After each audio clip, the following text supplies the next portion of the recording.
Stand and say the pledge of allegiance. 7:02.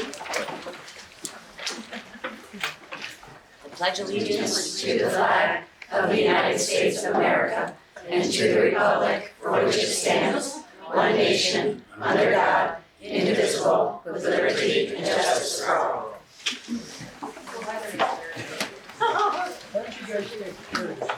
Okay, the second item on the agenda is comments from the public. Do we have comments from the public? And please limit those to 3 minutes. We have a lot to get through this evening.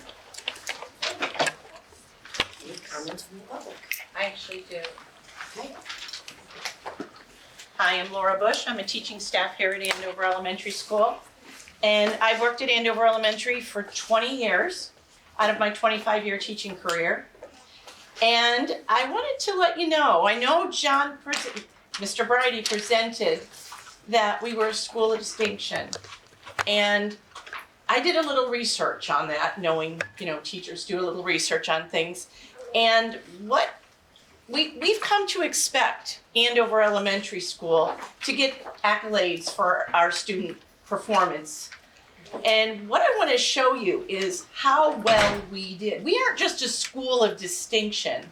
We are the highest scoring district in the state of Connecticut for our student performance. So what I wanted to tell you is that Andover scored a 91.2 for the points. There's only one other district that had our score, and that was Cornwall Consolidated at 91.2.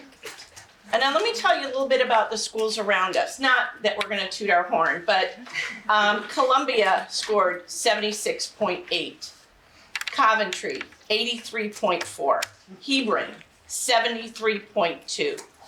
Lebanon, 79.4. And Marlborough, 77.9. So what I want to do is I want to thank the teaching staff, the students for their hard work, and the parents for working with their students and helping them, because they really deserve a huge round of applause for them.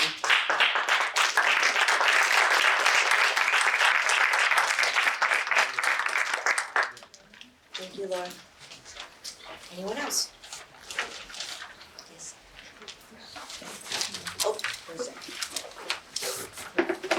My name is Melissa Teska. I am Library Media Specialist at Andover Elementary School. The Andover Education Association is requesting for a discussion of the school climate to be added to tonight's agenda. We would like the board to move forward with the creation of a committee that includes teachers, parents, board members, and administration. The purpose of this committee is to address the concerns that have been brought forth regarding the school's climate.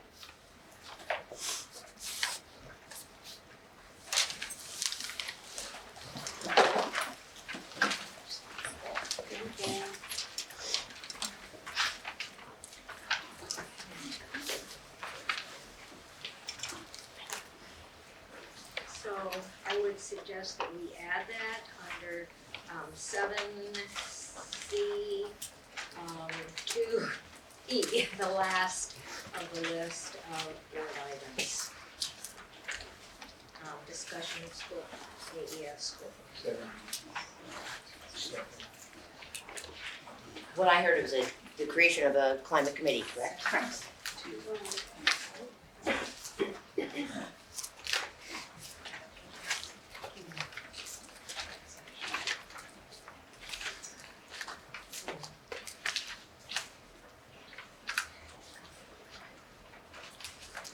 Okay. Anyone else? Yes. If you could state your name and where you live. Okay, my name is Jillian Hebert. I'm a town resident. I have to tell my address. The street on which you live. Oh, yeah, Bear Swamp Road. So I am, I've had children that have gone through the school system, and I'm of course, a resident now. So because this is the first meeting that I came to, I didn't want to say too much because I just kind of want to take it in. I actually work for a Board of Ed, and I've worked for over 25 years in school systems as well, so I feel like I have a little bit of a experience and knowledge and things with budgeting, and just, I love my school. Of course, my children went here, and there's a lot less students in it now than when they came, and they've gone through RAM and everything, and that's gone well. So my only opening thing that I was going to say is that I've been following the budget process and, you know, the big 10% number that was in the River East last week, and I know that's huge for taxpayers to see because we already were kind of a residential community that, you know, bears the burden of the taxes and everything. I fully support education. I just hope to see a really responsible budget come forth, that's all. I've printed things off today. I'm just at the beginning stages of attending Board of Selectmen meetings, Board of Ed meetings. I've, you know, in years past when my children were, when I had a little bit more time, I attended all the Board of Finance. I'm into that. I like that kind of thing. So I'm just gonna start studying it, and I just hope that, it was surprising to me to see such a high Board of Ed first number come through with the less number of students. And I hope that wasn't just kind of thrown out there and then, you know, we'll take some away and hope that it passes. I just want to see a responsible budget, that's all. So thank you. Thank you. Anyone else? Yes. Kelly Haggerty, Long Hill Road. I just wanted to bring my letter of intent for the resignation position of board Okay, education. thank you.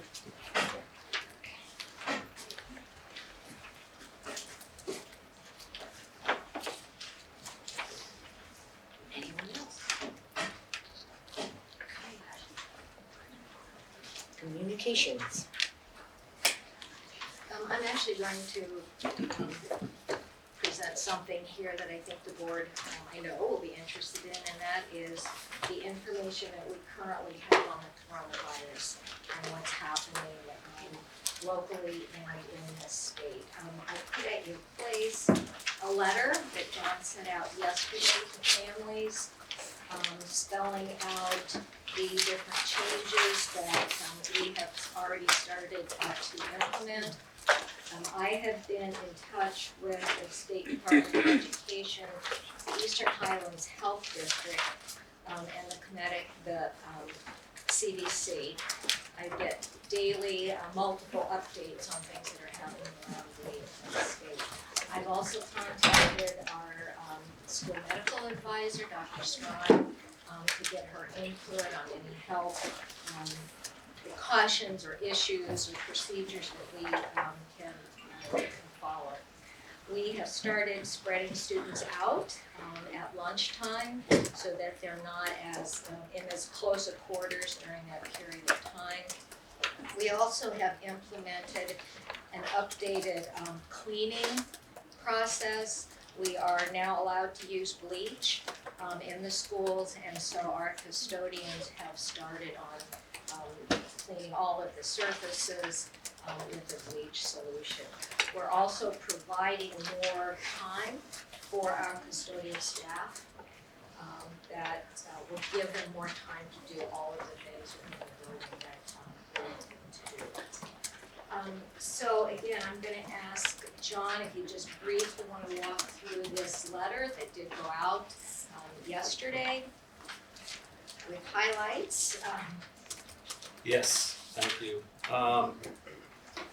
This actually is the second of two letters. We sent one out on Monday that was more of a broad scope, that talked more about precautions that can be taken at home and some of the precautions that would be being taken in school and on the buses.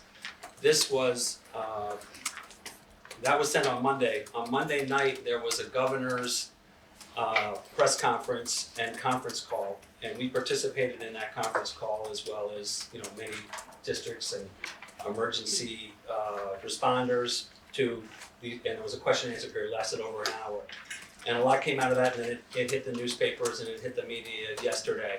And after that, there were recommendations that they were making about, for example, gatherings of more than 100 people at any one time in a given location, and things that pertain to school closures and recommendations along those lines. So we took all of that information, and we had been receiving things from the Eastern Highlands Health District, which I also had a conversation with. They had an hour conference call this afternoon as well, which I'll talk about. And we came up with these precautionary measures, and we outlined them to families effective yesterday. We changed our pickup procedure so that all the pickups are happening in the doorways, in the doorway areas, instead of having parents and family members come into the building. We have put all of our field trips for March and April. We have postponed all of those field trips for March and April, which was sort of the recommendation, taking it kind of in a 2-month window. School-sponsored afternoon and evening events will be canceled until further notice. This one, we're gonna be seeking some board input on, and I'll put it out there now that we're, as a board, as a community, we're gonna have to make some decisions about how to proceed with things like Cub Scouts, Girl Scouts, brownies, the use of the gymnasium in the evenings and on the weekends. And we're gonna wanna have a conversation with you about that and get your take on that. It's one thing for us to control our school-sponsored events, like our after-school clubs and things like that. It's another thing when it becomes community use. Okay. We're not going to be using classroom volunteers for the time being. Any event that's more than 100 students will be postponed or canceled. Limited access by outside vendors during the day. We'll make efforts to have any work that needs to be done after the students go home for the day. We received some guidelines from the State Department of Education concerning school closure.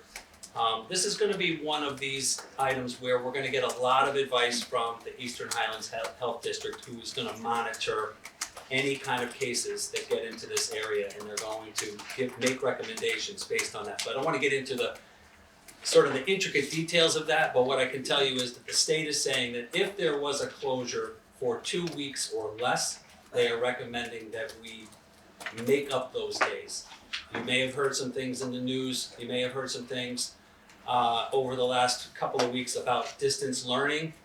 That when the Commissioner of Education talked about it, he was talking about a period of more than 2 weeks if a closure extended beyond a 2-week period, 2 weeks being 10 school days.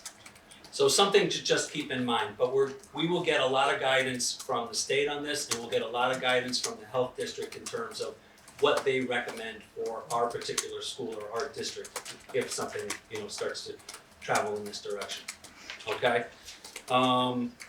As Sally said, we have enhanced our cleaning, we've extended our custodial hours, we are able to use bleach cleaning products now on surfaces, and the preferred application method is to spray these down and let them sit, let them just dry on the surface. We have a letter from DATCO talking about their cleaning procedures. We have a letter from the pool program talking about their cleaning procedures. We've asked each of them to address how are you, sort of stepping up or ramping up your efforts to help us, across the board in all aspects of our students' daily travels. Anything else? I'm just looking at the rest of my notes here. We're doing a little bit of extra cleaning during the day, during the daytime hours when the students are in school. And then we've added a link to our website that's called Health Updates. It's right across the top banner. And right now on that, under that link, you'll find the letter I sent on Monday, the letter I sent on Tuesday, and then 3 other resources from the Eastern Highlands Health District. One that's a basic fact sheet. One is for parents, how to talk to your children about the virus, because that seems to now be the buzz. That seems to be, we have kids talking about it now. I went around to classrooms from K to 6 today because I could hear them in the hallway talking about it when they came in, because the letter was being talked about, and I went and addressed a lot of their questions just in a very informal way, just by stopping in this morning and chatting with them. And I think that was helpful. And the last item that I'm going to refer to is that we're going to continue with regular communication to our staff and to our families and community members, just to kind of keep them updated on where we are in the process. And I'll just add a couple things too. I talked with Eric Anderson today, and he is in touch with other groups that we are not around the state. And he indicated that this particular geographic area is not showing cases at this point. Also, our nurse has not seen any symptoms of the virus. I talked with her this afternoon, and she's not seeing those particular conditions. So we're obviously keeping a very close eye on everything and keeping up with all of the communication that we're getting from the state and from the health professionals. Thank you very much for your diligence. John, I appreciated your letters because you also forwarded them to the board. That was very helpful to see what had gone from the parents and how you were addressing what has become a pandemic is now thank it's you. been Yes, identified, defined. labeled. My understanding from the CDC is also that dealing with the virus at a school level, schools are one of the best places in which to address a virus of this nature. So that was just advice that I had heard out of the CDC as far as dealing with a pandemic such as this in a school environment. On a personal note, I think I washed my hands more times today than ever in my whole life.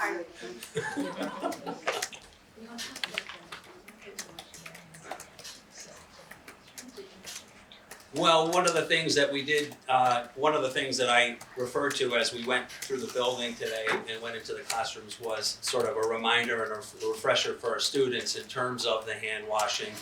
And I even had a couple of classes, make a little pledge to me that yes, we're gonna be vigilant about washing our hands. But every classroom is equipped with soap, water, paper towels, and then all the bathrooms, of course. So there are ample, in every single classroom, there are sinks. There are ample opportunities for students throughout the day to be washing their hands. And obviously, staff members are going to encourage that at every opportunity. I went into a couple of classrooms around snack time and did the little pop quiz at the younger. Okay, so did everybody wash their hands? Yes, we washed our hands, and we're gonna wash them after we have our snack too, and all that kind of stuff, so yeah. Yeah, we're very lucky to have sinks in the classrooms. Yeah, absolutely. It's not common in those kids. So we can move on to the rest of the communications. And you do have in your packet the vacancy on the school board announcement that was sent out, and we still have a week or so before they're due, and those will be coming in and given to Shannon when they come in. The second item that you have, which is an action item later tonight, we have had a request from the town to use the school gym for the election in November, so they're planning ahead, which is good. So again, this is something that the board is going to vote on tonight. It's certainly something that happens every election season, so that's the latest thing. And then we have a leave of absence request that's also in your packet, and that will come up again for approval in our action items.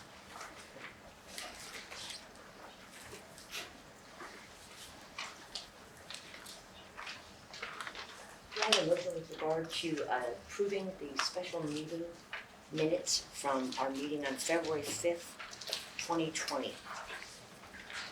I'll move that we approve the minutes of the special meeting of February 5th, 2020. Do I have a second? I'll second.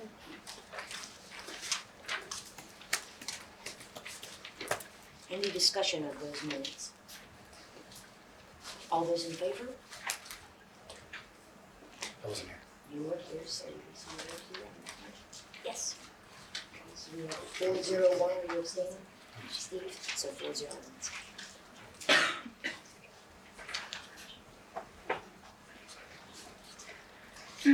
Motion with respect to the minutes from February 12th, our regular Board of Ed meeting.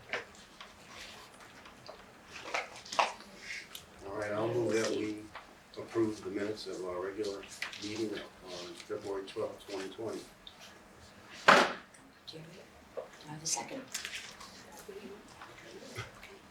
Yeah, we do. In regard to those minutes on page 2 on Cindy, so that S should be capitalized as shared services. And then S needs to be added, so it's shared services on the second line. And then down here, in CB, so it should be the Board of Selectmen. Okay. Would like to establish a finance department to share financial services between the Andover Elementary School and the town of Andover, comma, comprised of one full-time capitalized finance director back over here, finance director back over there. Cross the rest out, and one part-time bookkeeper. I can photocopy this for you and give you that. One part-time bookkeeper. On the next page, the action, she did the school calendar as amended. Yeah, we amended that one. And then down here, Jerry Cremay made a motion to come out of executive session at 9:40. I think we just have to come out. I don't think you have to make a motion or a second or anything like that. Okay. All Any amendments? further discussion? With all those amendments, I would say to adopt the amendments as amended, adopt the minutes as amended for February 12th. Both abstaining? Okay, so that's 302.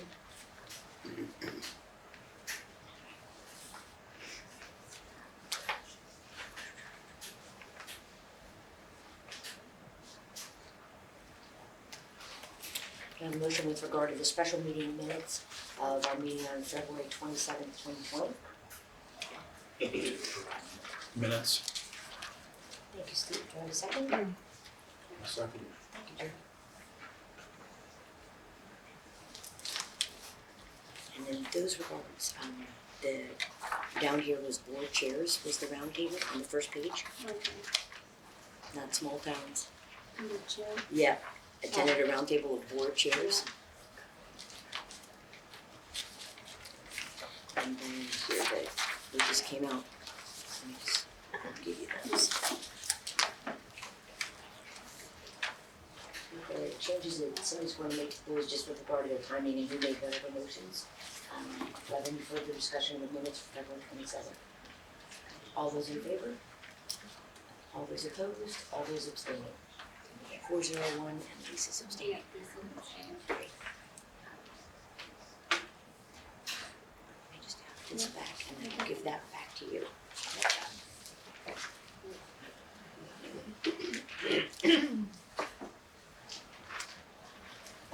Okay, do we need to add or delete any agenda items?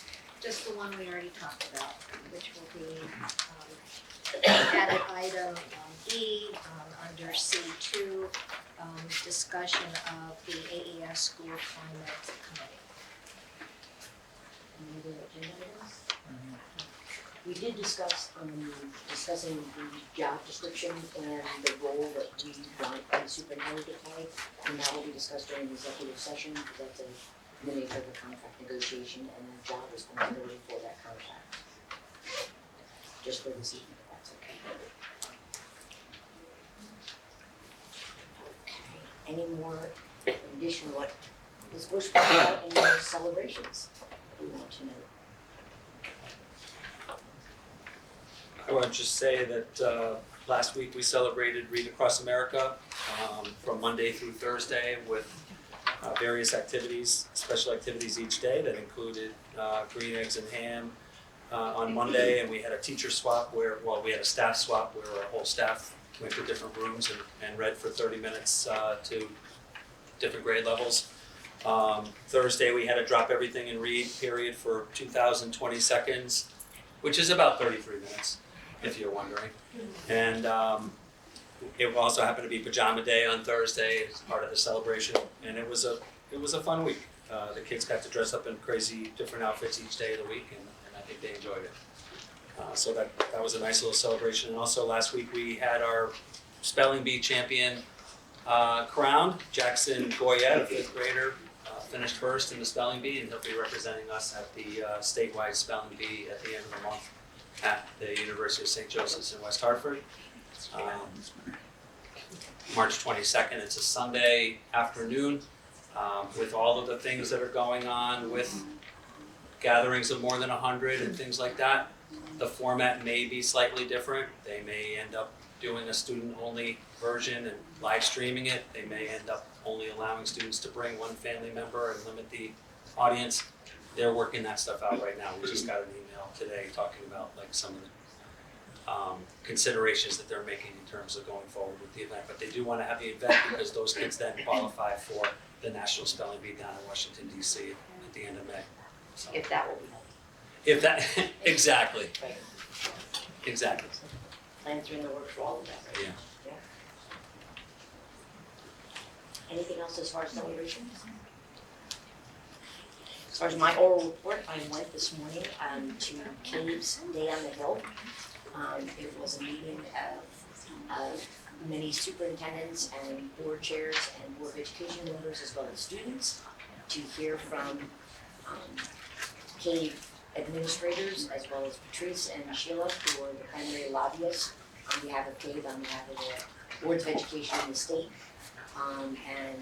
Obviously coronavirus was very high on the agenda as far as addressing that. There is not, however, legislation, which was the original intent of the meeting to discuss the kind of the legislative agenda and what's going to happen with this short session in the legislature. It concludes on May 3rd. All the hearings have already been conducted, and now it's simply a matter of seeing what legislation is going to be coming out of committee for the consideration of the full House and Senate. And we heard of particular bills that were of particular importance as far as Cave was concerned and what they were promoting. We also were very blessed because of what's happened with the recommendation from the governor. We heard from both the ranking member and the chair of the House Education Committee and the ranking member and the chair of the Senate Education Committee as far as their particular insights as to what they were hoping to see come out of this legislative session. A couple of things they're talking about that was of major interest was the special education excess costs, the creation of the new, what's being deemed an insurance like committee that they're trying to, as we talked about last time, have all of us buy into, and how that's being seen by different boards of education around the state. Looking at especially any programs dealing with social and emotional wellness, and then also looking at the third topic was regionalization, and just whether that's going to be considered by the legislature. It didn't sound like it, but it always is a topic of concern. Shannon, did they talk at all about the 180-day school requirement? They did yet? not. Okay, just wonder. They talked about start times for school, because that is of particular, that there's another bill pending this year of the probably 50 to 60 pieces of legislation that are coming out of various committees that address education-oriented legislation. So they did not talk about any kind of consideration for the calendar day, for the required 180 days or reducing that at all. Okay. Stay tuned. Yeah, no kidding. John? Yes, so a couple of items are already, I've already talked about, discussed, the spelling bee and the, well, actually several items. The virus update, Read Across America. Our second trimester ends on Friday this week, Friday the 13th. Report cards will go out on the 25th, just in advance of the scheduled March 27th conference day, which is an early release day. We're gonna keep an eye on these developments as they pertain to whether or not we will actually hold the conferences, postpone the conferences, how we might go about doing conferences. But we're gonna sort of reserve judgment on that for another week or two. So, parents are still signing up. We're filling up the calendar for the conferences as if they're gonna happen on the 27th, but we'll have to make some decisions as we get closer and as we get more information on that. Other than that, the items that you see at the bottom, the dates to remember, some of those dates have been postponed. For example, the science fair has been moved from March 26th to a tentative date of May 5th. I just met with the PTA president this afternoon, and we did look at a calendar, and we are gonna propose May 5th as the potential science fair date, which happens to be also Staff Appreciation Day, Cinco de Mayo. Yeah, so there'll be a lot going on that night. It's also a night of a PTA meeting, so their PTA is thinking they would have the science fair from 6 o'clock until 7:15. This is a PTA event, by the way. I mean, it's a school-wide PTA event. And then they would go right into their PTA meeting at like 7:30, something like that. So that's the tentative plan for that. We have something listed at the bottom that shows art show, family open house, and book fair, April 30th. That's essentially what we're calling a spring student showcase that is taking the place of the Geography Jamboree that we've had for many years here. This is an opportunity for families to come, and we're gonna have several different things going on, like the art show, the book fair, which are all familiar, and then classroom teachers and students will be displaying their work in their classroom for families to come and see and travel around the building and be able to just spend an hour or so visiting, seeing one another, seeing their students' projects and their work in the classrooms. And right now, that's April 30th. We're gonna leave it there, and we're gonna see how things develop and see if we need to push that date back as the situation may warrant. Let me just make sure. In terms of an update on pre-K numbers, I gave you a little bit of an update in my report. It's been slightly updated since then. We have 32 in-town yeses. We have 8 potential. These are people that we have not received any paperwork from, and they're all eligible, in-town eligible. So 32 yeses, 8 in-town eligible, and 4 non-residents who are interested, and 3 out of those 4 have submitted paperwork. So that's where we are with the numbers, and we get calls. We get 1 call a week right now, maybe more than 1, asking questions about the preschool.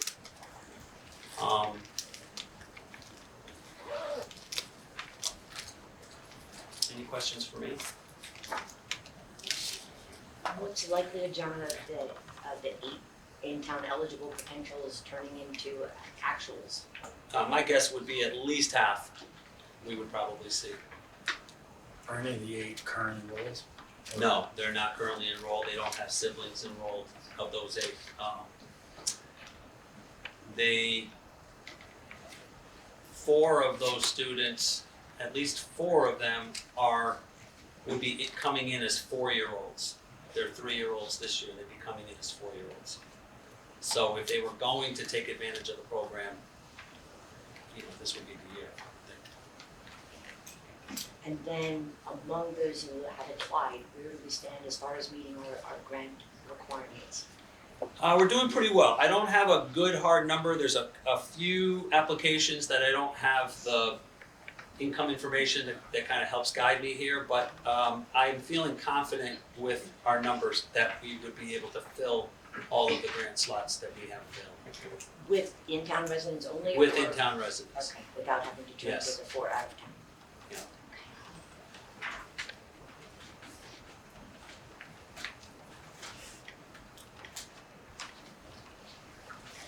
Thank you. You're welcome. Sally? I did the update already, obviously, on our health situation, and just to mention that Shannon, Jerry, and Steve and I began negotiations this afternoon. I got our certified. So that will be in process for a while. That's all I have.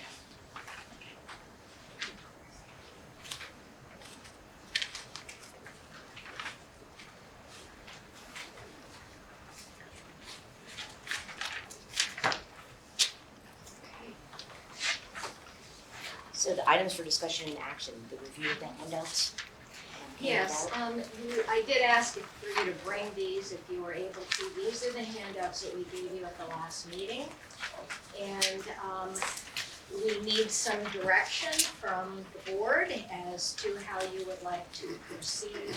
We did not have time at the last meeting to really discuss these different handouts. There were a lot of things that were provided to you actually at Steve's request. So just again to kind of review, the first attachment is a list of the 15-16 budgets, and that was a request that we had specifically. The second attachment was from a November 2016 meeting, and this was a discussion points on our IT department. There was a question about IT and the use of our own personnel versus EastCon. The next attachment are copies of the administrator contracts, which again we were asked to provide. First of all, the contract with our business manager. There actually are 2 or 3 here that she does all of these. There are 3 different job descriptions which have been combined into one, our business manager. And then there is the agreement between the Board of Ed, Andover School District, and our school principal.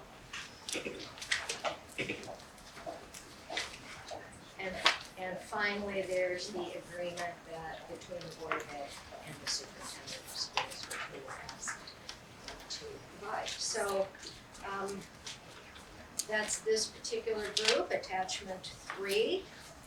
We were also asked to provide the costs of outplaced students, which was presented by Mrs. Mayorano, the cost of outplacements, also in the packet, compared to students who are outplaced currently. So that was number 4.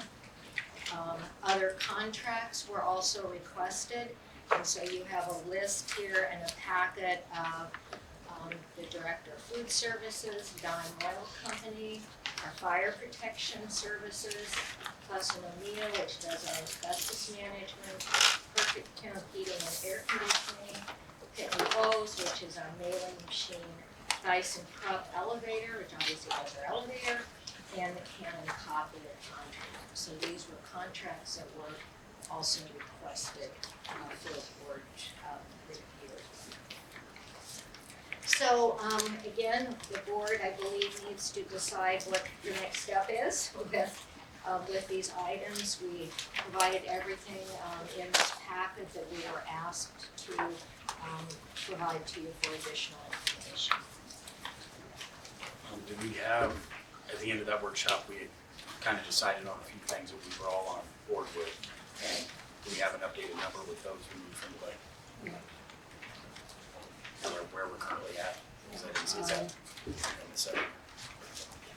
So that would jump us down to C. Agenda.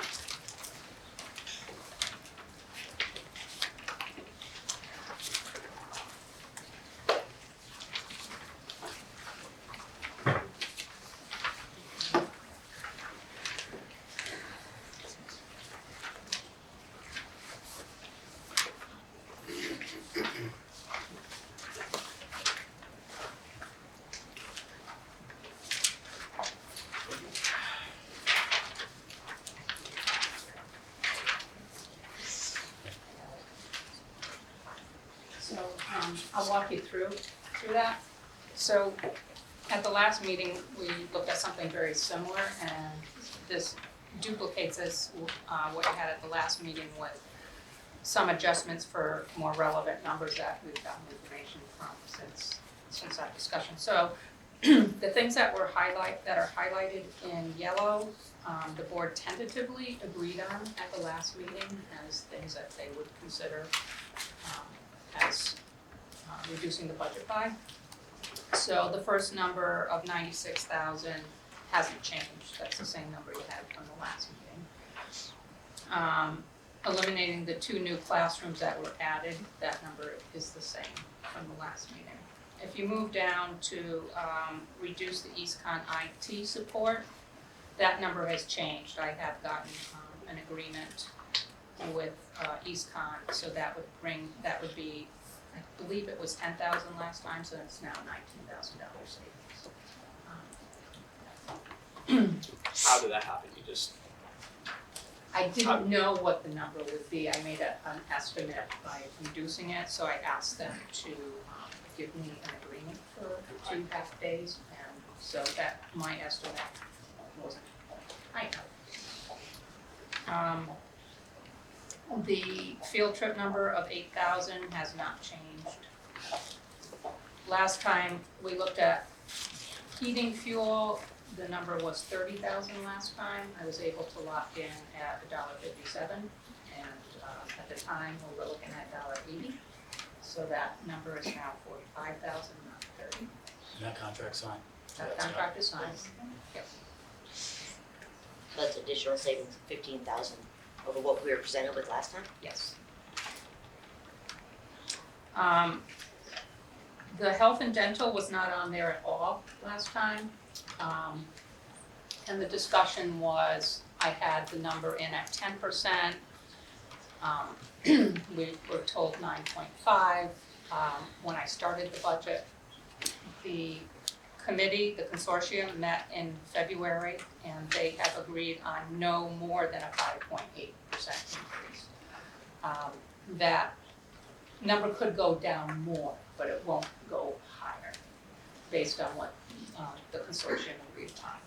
So with that and the dental was at a 0%. So with those numbers. What was the dental originally budgeted at? Excuse me? What was the dental originally budgeted at? I wanna say it was around 15,000. Dental's not a high number. So anyway, from what was in the budget to now these percentage increases, that's a saving of $23,000. So if you take all the yellow, which is tentatively agreed upon, we're at a savings of $349,000.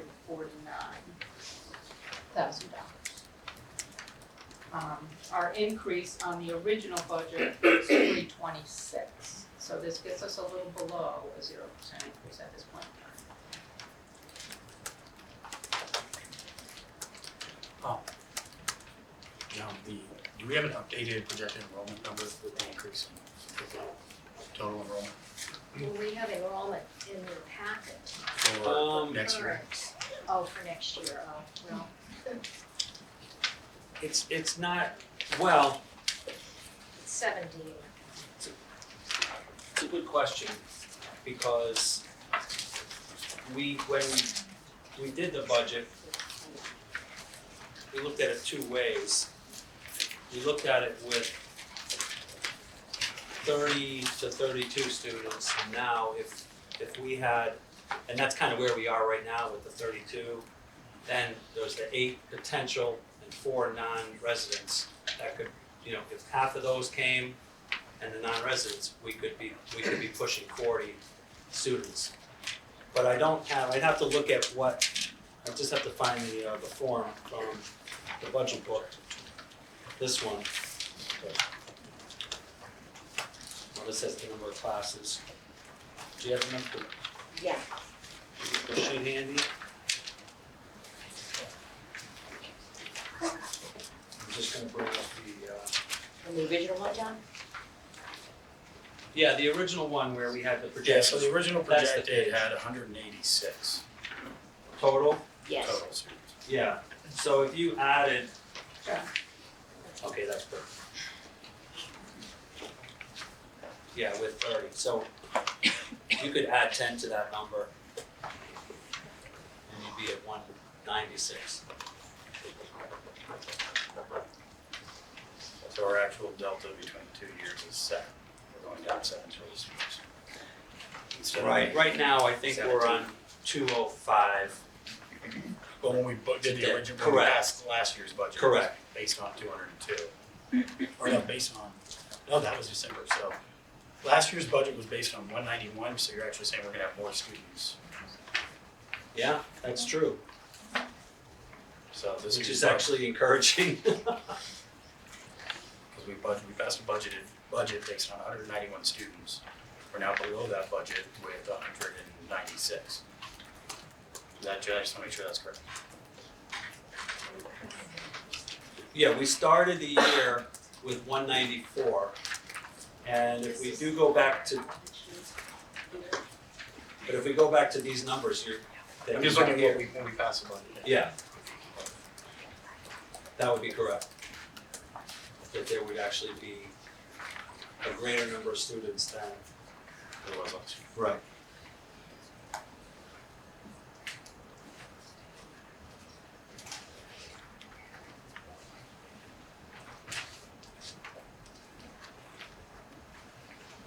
Laura, so just to put in perspective what you just gave to us. We were talking about the increase versus the decrease down here. Where does the 326 number come from? So the original budget you got,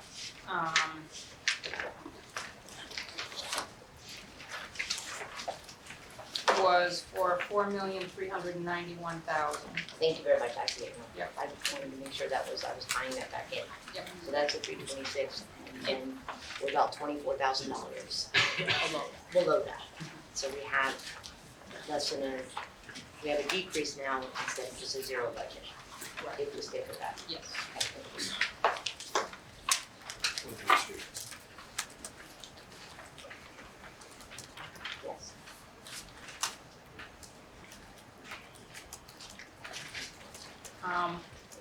One of the things that was asked for, which this is also new information, that doesn't change the dollar amount, was the bus routes, if we went to 4 buses. And I think that was in your packet. Yes. So that is all under an hour. And RAM has told us that they're cutting back to 4 buses for Andover. So that's a new piece of information. They were concerned that they could not manage, and we'd have different numbers of buses running, but they decided that they could. So how does that affect our bus contract? Well, what happens is, we share the buses with RAM. Right. So the buses are about $320 a day, we pay $157. But if RAM is gonna run an extra bus, they would pay the full $321 for that extra bus, as opposed to $157. So it hasn't impacted their budget. If they cut back and we don't, we're gonna pay the full price for that extra bus. So it has an impact. What kind of impact on our budget would it have? So we've now learned that RAM is definitely going forward with 4 buses for Andover. Yeah, I would have to, it would increase our expense and I'd have to go back and calculate that. If I have That it in, cuts it to the I have it in for 24,000. 5 buses at half the price, so now it would be 4 buses at half price and 1 bus at full price. It would increase our number. If we had 5. If we had 5 and instead of 4.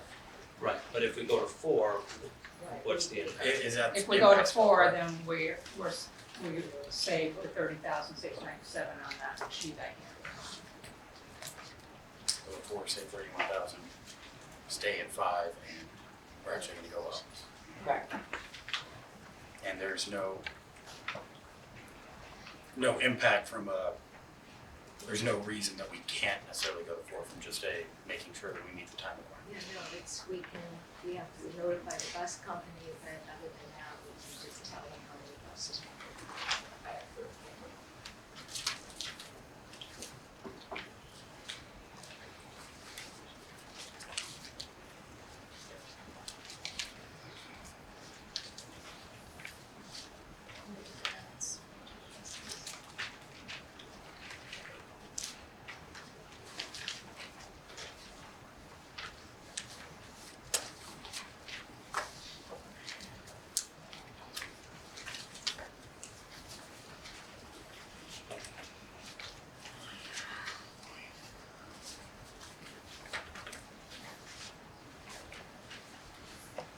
So if that is, you said $320 a day? It's about $320 a day. That would be about $58,000 for Well, 182 days. Wouldn't you just double the savings, cause we would, you know, if we lost a bus, we were only paying half, so it's $30,000 if we have to pay for a full bus, wouldn't it be 60? Logically. I'd like to sit in front of my computer real quick. No, I mean, it's not an exact, but it's a pretty That's what I was close coming up estimate. with, so I did Yeah. the 320 times 182 days. So right, add another $60,000 back into our budget if we go with the full price for the 5th bus. And it increases it by 30 because we didn't take it out, so really it's only an increase. Yeah, I had budgeted for 5 at half price. Right. Right, So you're right. but increases it, so we're back up to maybe close to a zero budget. Well, we're below 24, it increases it more than that, so we're above it. We're above it, right. Close, within $10,000. Okay.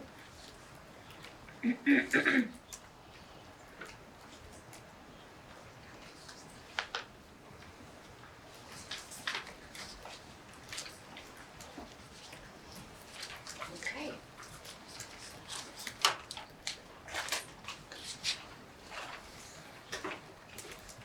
So that's the budget and arms, then we'll talk about the contracted superintendent teacher salary increases. Do you want to discuss that, Sally? Sure, are you finished with February 27th? Items that were requested? Give me one second, just real quick. For tonight? So, just the 52,650 plus mileage, which was our IT contract for the, prior to this. Okay, so that's now, we're now at 33,650, is that correct? Yeah, I put in the, I didn't bring it with me, but it's around $100, I believe. And there's mileage on top of it, so I rounded it to 36. So 36, and that gives us two half days. And I had already taken some money out in the $96,000 number. One question I did have with that, because I know, John, you brought this up last time, not being able to call them and actually read the contract, and that we get charged every time we call them. So is there like a pool of hours, and so if we call them, it reduces from that pool, or is that a separate bill?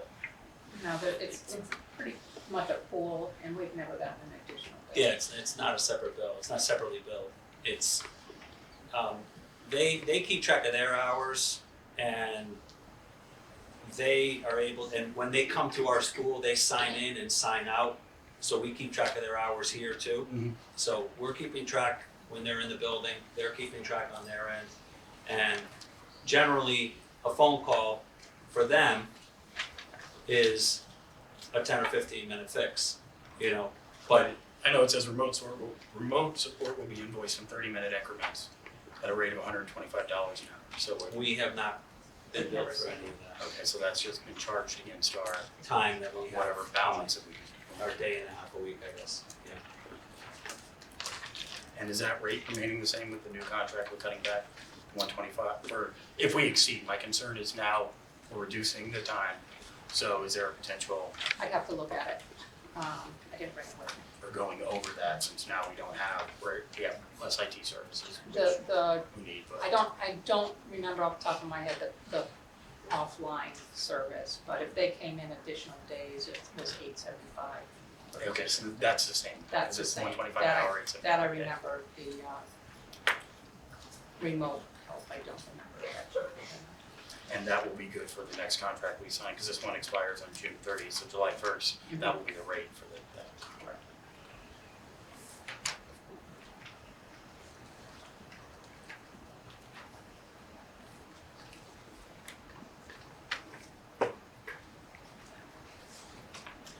Anything else, Steve?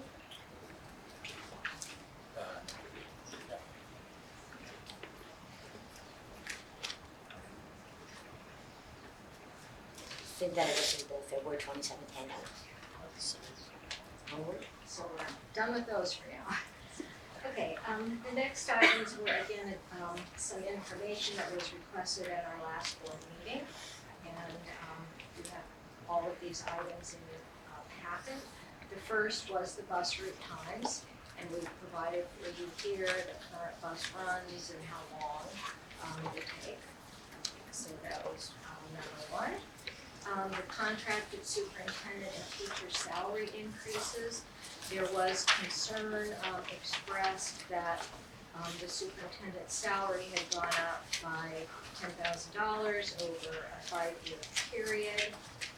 So I had included here for comparison the teacher salary schedules for that same period, 18 to 19. If you look at MA plus 15 column, this is where most of our teachers are. Those teachers who last year were at step 9, $72,743. Can you back up and just repeat that again real quick, please? Most of our teachers are where? MA plus 15. Okay, yeah. Master's degree plus Right, 15 yep, I understand. additional hours. The most of it. Well, between there and MA, so it's a master's degree plus 15 additional hours. So again, you can look at those numbers too. If you look at the MA line, for step 9, it's $71,375. If you look at the next year, it's $82,039, and the next column is also the same. So there's over a $10,000 increase in the salaries in 1 year for some of our classroom teachers. So again, that was just to respond to questions that came up at the last board meeting.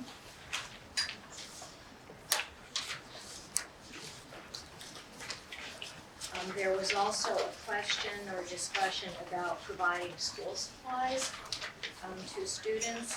So if you go on to the next page, 7C2B3, section 10228, which is a statute. This is the statute that states that every local and regional board of ed should purchase books, either as texts, as supplementary books, or library books, and such supplies, material, and equipment as it deems necessary to meet the needs of instruction in the school. And if you skip a couple lines, evening schools for day and evening schools for elementary grades will include, but not be limited to, certain devices and supplies furnished to all pupils free of charge. So that's the statute that we have been working on in providing supplies to the classroom teachers. And this is the next page is just a part of the list of school supplies that we currently have in our school supply closet. It's actually larger than a closet that we provide for teachers. So, I remember last time I had asked about how the ordering goes and things of that sort. I apologize. I just flew in, so I don't have all my stuff. There was some question whether or not if the teachers were allowed to, if one of them was put in charge of the ordering and they put in they could put in their own requests, whether or not that would actually be financially beneficial as well. Back to last meeting. I doubt if it would be cost effective to do that, only because people can want very, very different things. Each teacher does have an allotment to purchase things that they want. These are basic supplies that we're able to buy in bulk, and so it's definitely cost effective. Yeah, no, this, I'm gonna just pull out the list. Did you get a chance to look at the list at all? I have, These are the basic right, so that was the other thing too, is supplies. the email never went out with the full packet. I know it was mailed out by snail mail, but I've been gone and The email didn't have the full packet? I didn't see it, no. Did you get it full in the email? I got it full in the email, I didn't get the mail. It didn't work out the other way.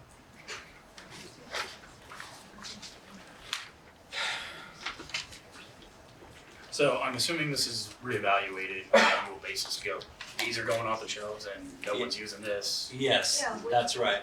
So how the process works is usually April, May, we ask the teachers to give us a list of what they think they're gonna need next year. And they can be pretty extensive lists. And then the Just out of curiosity. So, I mean, I guess April, May is getting closer to the next school year, but if we're doing the budget for it, would the input better serve to get it before we budget for the supplies? we try to. If there's dollars to buy it now, we'll buy it now. If not, we'll wait. The feedback that we get is teachers like to have it before they leave, so they can almost kind of know. I know, but for the following year, get the input from the teachers, what they're gonna need for the next, most, as we said, or in May, that step needs to be. So to budget it, get that in November, December timeframe, so when you're doing the budget, you have an idea of what, Yeah, we don't do that. rather than getting it after the budget. There's a couple reasons we don't want it. It's a burden to the teachers to have to put that list together. It's so far out in the future. Just curious, as we're looking at that, so.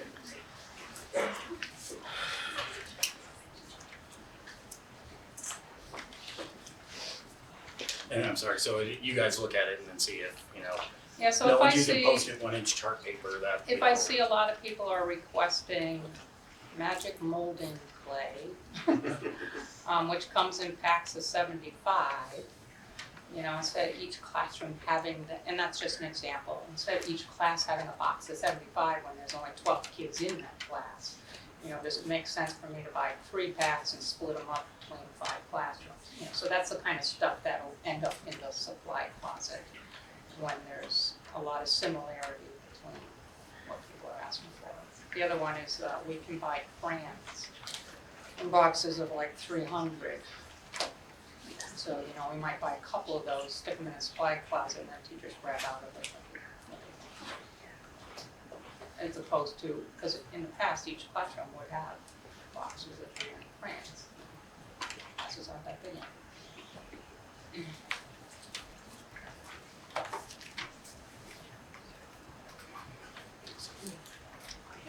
The next item was a request for job descriptions that we had, so those are also in your packet. We did not have a job description for a combined positions, but you'll see that there's one here for a principal, superintendent, and then the business manager and house and responsibilities things. These are the ones. I'm just curious, Shannon, actually, I guess I'll direct this one to you. Because I'm looking at the job descriptions that are included here, I don't see any, like approved by, approved date, like is this something, did the board come up with these job descriptions and approve them and, No, not that I'm aware of. so we don't have that, okay. So maybe as we're going through this process of hiring a superintendent, adding in what the job descriptions are and actually making that part of it. I did include also a very recent superintendent job description in your packet from Kim. So it's a school that's closed, it's small, so I thought it might be, Is that a part-time superintendent spot? no.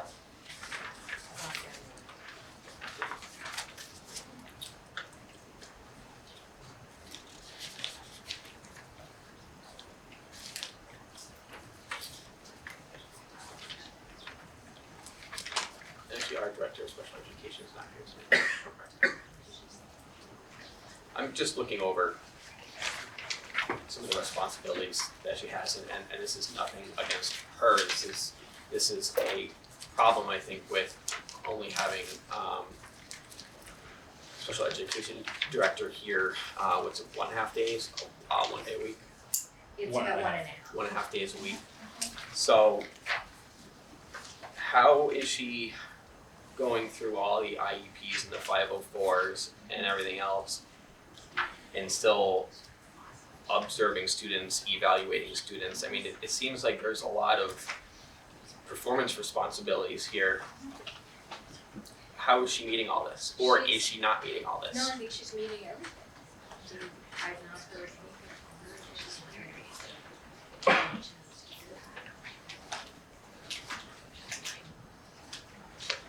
So,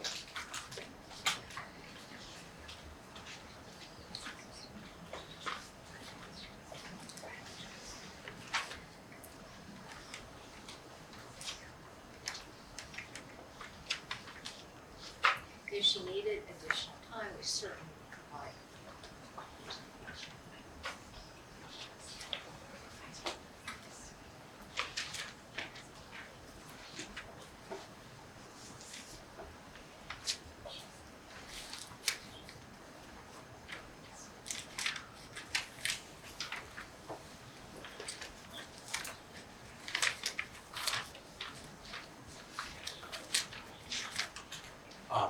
One of the things, Sally, I know I asked last time, was as we look to fill superintendent position moving forward, to find out what that role was were you able to get any additional information on the ability to combine certain other roles such as special education director and with the superintendent? The board can decide how to do that. I mean, There's it's a nothing process. statutorily stopping No, we those have roles to from being have combined. both certifications, that would be the issue. For instance, if you had a person who was basically special education, or about those positions, that's what kind of you want. The person would have to be certified as a special ed person, certification, as well as a superintendent certification, different certifications. So it would depend on the person and what that person had in terms of certification. so, sorry, wait. So my understanding, we used to have a crisis team for kids, for that the director of special education was on. So currently, do we still have that crisis team? What is a crisis? So my understanding is there was a makeup of, and I could be wrong, correct me if I'm wrong, the special education director, the student's caseworker, which I believe was one of the special ed teachers, and I forget what the other position was, but my concern is and this is nothing against anyone that might be stepping in now, but are they properly trained at these de-escalating these at these situations? Are they sticking to the plans? Do they know the plans of these students, or are we? I just want to make sure that we are providing the proper services to Yes. our special ed kids. So what are we doing now in lieu of a crisis team? We do have a crisis team, and we have it set up through our school safety and security requirement and guidelines that names staff members, names the school nurse as part of it, either the school psychologist or the school social worker. So there are several people that are named on the crisis team in general. And then we recently had to use our crisis team working with students in the building in various situations where we had to put together and refer to this group to implement just exactly what you're saying, student plans, and enforce them and know them and follow through on them. Okay, so is the superintendent or the principal on that team? Yes, I am. Okay, so is it possible that without having our special education here, director here more, are there times that the superintendent may have to step in? Or has there been any times when the superintendent has stepped in to deal with it? Because I guess my concern is the very few days that she's here, Mhm. and it's again, nothing against her, but there's, no development of relationships with these students. You know, and my concern is that are we sticking to these plans, and are they getting? My answer is yes, we are sticking with these plans, and you'd be surprised at the relationships that Holly's been able to develop with our students. But generally speaking, if Holly is not here, I'm here, almost all the time. And Sally can answer this. I mean, Sally does not really step in or get involved in sort of a crisis team. I may go to her for advice and suggestions and recommendations if we're dealing with a challenging situation, but she is not sort of, she'll sit in on a meeting, she may sit on a meeting, that's happened before. So there has never been a time ever. When you say never been a time ever, I don't, can you be specific? That there was I'm getting there, that there has been an escalation of a problem where the superintendent stepped in, or someone else that may not have known these plans, that the situation could have been escalated more. I'm gonna say no to that. Sally is a BCBA, she's a trained BCBA, she has experience in de-escalation strategies, and any involvement that Sally has had in this has been, in my opinion, more than welcome. All right, thank you.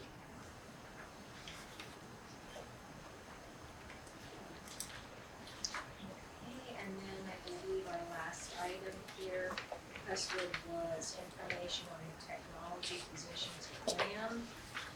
And again, that's in your packet. That was specifically, Sally, to address the position that we were told of that was only gonna cost $23,000 or so, and I think we can see that on the chart here, that's the 0.5 service technician. But what we weren't made aware of until we received the package was all of the other technology services that are clearly 2 and 3 and 4, almost 4 times as expensive as that part-time position, as far as the IT services it ran.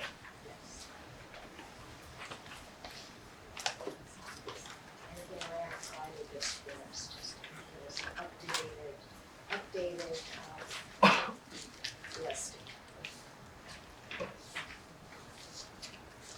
But I will also say the number that we're getting now is a lot more palatable than the one we saw last time, as far as $19,000 reduction from. Right. And that's another thing that I have discussed with Eric Anderson as a town administrator, is looking at sharing services. That is largely gonna be defined by whatever software is approved to be purchased, and will obviously need to be in conjunction with Laura or whoever is going to be in charge of the school's finances and the business manager, or however the department goes forward. And we need input on that. Because I understand Phoenix is done as of this year, correct? And they need to purchase new software. My understanding is they may be looking at QuickBooks, which is, as far as I know, not gonna be satisfactory for you to prepare your reports, but that may be So where we are right different. now is we have, there's a committee that was formed Great, between the school and the town. great, Eric sits on it, Adrian sits on it, Mark, the Board chairperson of for Finance. finance, thank you. And the Barbara, the treasurer over there, and myself Yes. sit on that. We got a list of what other towns and schools were using for software. Okay. We basically, and we also sat down and said, okay, what is our pie in the sky wish, and what do we have to have? Mm-hmm. So we kind of narrowed it down to what we have to have. And then I solicited the companies that were most popular with other towns and boards of eds. Eliminated anybody that their prices was just through the roof. So we came down to 2 companies. And QuickBooks is not used by most, they're not used by any Board of Ed that I know of. And I think there's a couple towns that use QuickBooks. Eric and I and Barbara, the treasurer, are gonna go to one of those towns, which is Sprague, and see how they're using it. The challenge with QuickBooks is we really need a resource and a company that'll guide us through this transition, this conversion, and how to set it up. QuickBooks tends to be an off-the-shelf software, and so unless we find a consultant that is willing to take the lead on how to do QuickBooks, we haven't found that and we haven't really explored it. So based on the committee, we saw a demo on these 2 companies. We're supposed to meet on the 23rd. I called the references. The rumblings about QuickBooks has not been brought to this committee. Okay. I know they're out there, but it hasn't been brought to the committee. Okay. So that's where we are in the process. Would that enable you to do your financial reporting that's required for all the reports that you're required I to don't know. make to the state or make to the school? I don't know. There's not a QuickBooks demo I can look at. Right. Or a person I can ask those kinds of questions. Would that be what the town has been using with the town of South Windsor as far as using their IT support from South Windsor is what Eric referred me to as far as how they address their IT needs for right now? So Eric it's kind of 2 different subjects, I think. Eric gave me the contract for South Windsor just recently. Okay. I'd like to, and I'm not an IT person, so this is like asking me to look under the hood of my car and tell you how it works. I just know I'm trying to keep it those. So I have the South Windsor contract, I have the EastCon contract, trying to see where they are the same and where they're different. I'm also interested to know, and I haven't made that phone call yet, is if South Windsor school system is using the town's IT department. I don't know that.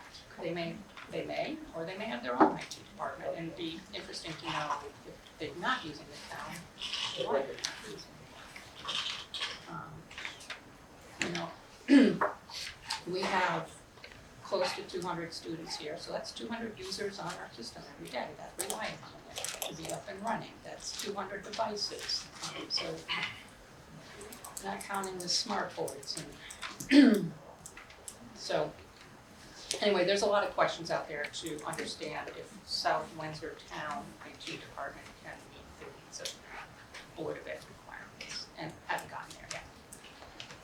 And you're meeting again on the 23rd?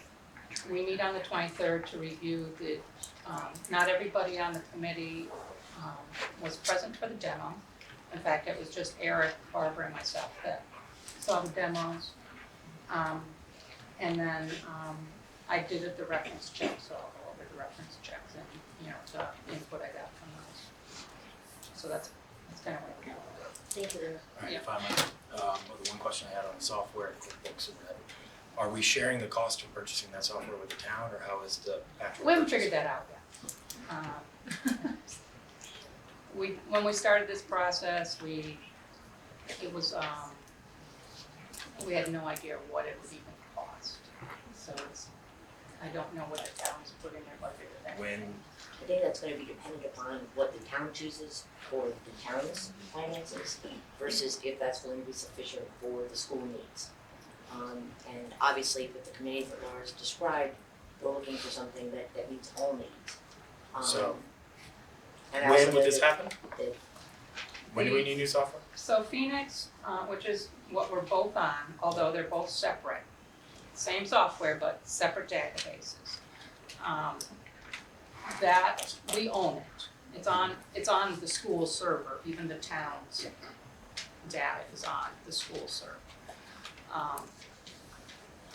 The support to that system expires June 30th of this year. That doesn't mean it doesn't work. It just means if there's a problem, there's no help. So if we were to emergency goal would be probably before as the support ends transition this year, what kind of cost or, I mean, is this, we're doing the budget right now, is this gonna be all of a sudden, is this a $20,000 program we gotta figure out? There is money in the budget. I'd only, I put money in the budget as a shared, because usually there's an annual license fee or, a maintenance fee or whatever you wanna call it, but there's usually an annual fee with any accounting system. So I did put money in our budget for that. But it was a guess. I don't know what the town has done, but I did anticipate that the Board of Ed would be asked to share in that cost. The Phoenix system was dirt cheap. Between the two of us, it was $2,000 a year. I'm not seeing those kinds of numbers. And so what did we put in the budget for this? I believe I put around 6, 7 a year.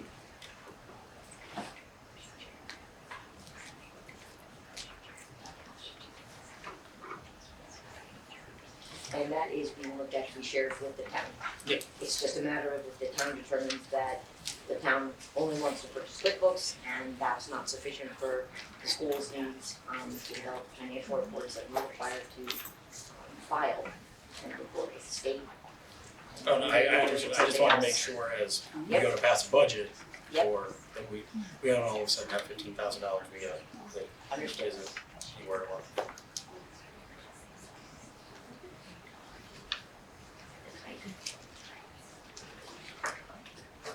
And the next item is the school improvement fund, and we'll look at some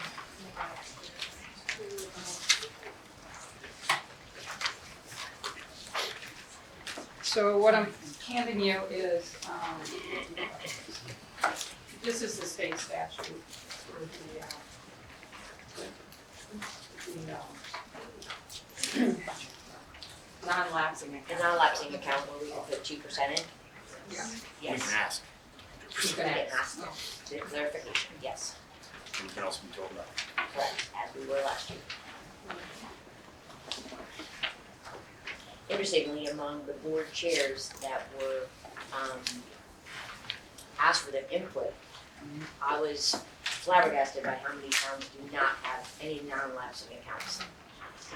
We are in the minority as far as towns among those who responded to the request of towns who have existing non-lapsing accounts. And the question now is becoming whether or not we're going to want to have non-lapsing accounts to address special education needs. That's a specific question being addressed in the legislature right now. So what I've handed out is, kind of shows you the changes of what it was to what it is now. So the big changes are, it went from 1% to 2%. And they also changed what it could be used for. So now it can be used for any educational purpose. And that expenditure has to be authorized by the Board of Ed. So the town can't tell you how to spend your money. They can tell us what goes in it, but They can tell you what goes in it, but they can't tell you what goes out of it. But you have to approve what goes out. what's the current balance? That's 189,000, I believe. Is that correct? that sounds right. Very close. And what was our requested amount to go in it this year? That was, I know it was denied, but what It was was around 89. it? And that was based on money that was returned to the town from the, where we had budgeted and had money left over. Correct.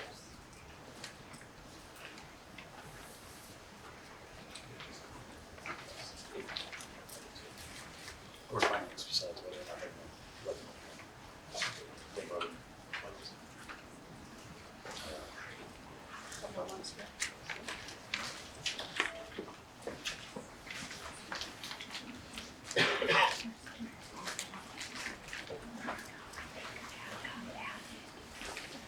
Do you see the rest of the town's budget? That's what it is.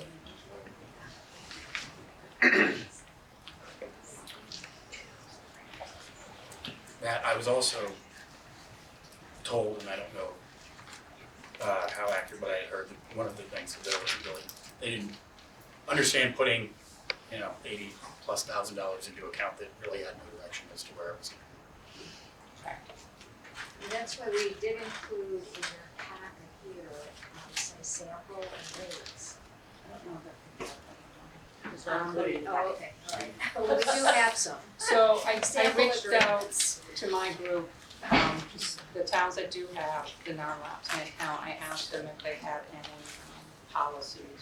And I did get about 4. So I can make those available to you if you want. Use some of the look at the language and see if some of it you might want to Let's open up discussion with the town and see if we want to. come up Develop with at your least own some kind of language to, so you have some kind of policy for your non-lapsing account that you could share with the town, and then they say it's a plan or it's not a plan. I can get that to you. I don't know that we wanna limit ourselves in that regard. That would be Some of my it's only pretty concern. open-ended. I think Yeah. you might wanna look at the language and, some of it is a little too specific, and each ones that I've got, has its pluses and its minuses, so you can kind of pick and choose what you Yeah, I like. mean, I don't think it ever hurts to get information, so. I'll send that There, to if it you. makes sense to do or not. So we'll email you the samples. Thank you.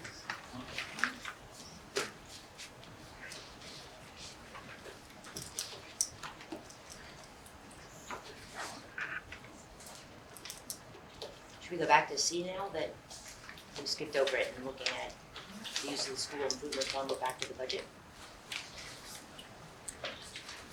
Well, C is an action item tonight if you choose Yes. to approve the budget. That's really the decision that the board has to make tonight. Correct.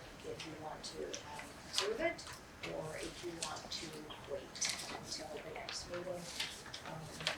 So again, it's up to the board. If you want more time, if you want more information, but we are already a little bit beyond where we're supposed to be. We're supposed to have the budget to the town by March 3rd. Correct. And they're waiting to have our budget to take action. I believe their next meeting is not until the 25th, which is when the regular Board of Finance meeting is. So if in fact we decided not to take action tonight, I believe we'd have to create another meeting for ourselves in order to take action to get them the budget, so they'd have that for their consideration on March 25th. So we don't hold up the process too much more. Do we need to make a decision on the buses though, because that's either gonna increase it or decrease the number? We need to make a decision about all the line items that we've looked at. So just to be clear, the highlighted ones are the ones that we were gonna go with, correct? You didn't vote on, but you kind of I came to a understand that, but I just consensus. wanna make sure. Those were the ones that we were in consensus of at the Right, end of the budget workshops. And then the heating, fuel, and the health and dental insurance are additional savings that Laura was able to find by creating an agreement for the heating, fuel, the contract, and also savings with regard to the consortium's decision on what's gonna happen with insurance. I just wanna make sure that everything on the page wasn't up and that the highlighted parts were just changes. So I just wanna be clear that the highlighted parts are the only cuts that we're making, and the stuff that's not highlighted is. The only things we discussed, yes. Thank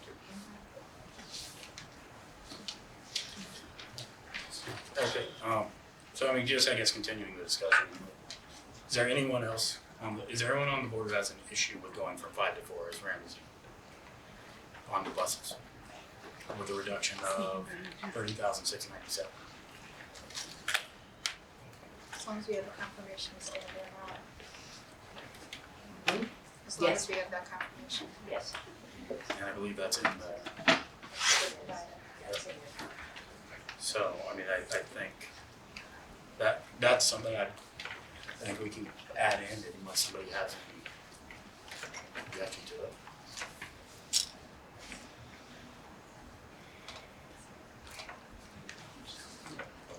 Alright, so we just found $30,697.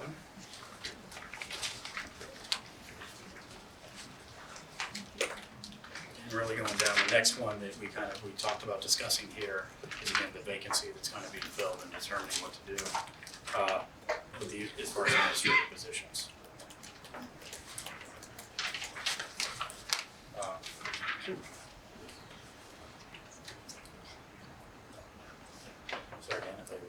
Yeah, I'm just trying to think how to word this.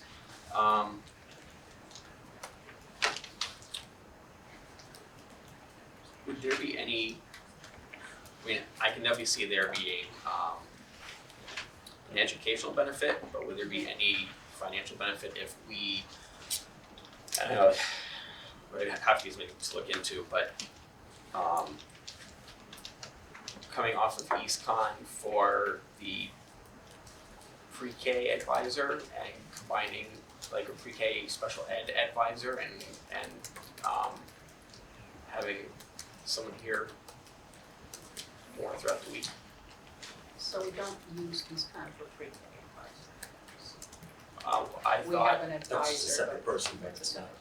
She's a school readiness liaison, which we are required to have at least a piece of that as part of our school readiness grant. We need to have a school readiness liaison.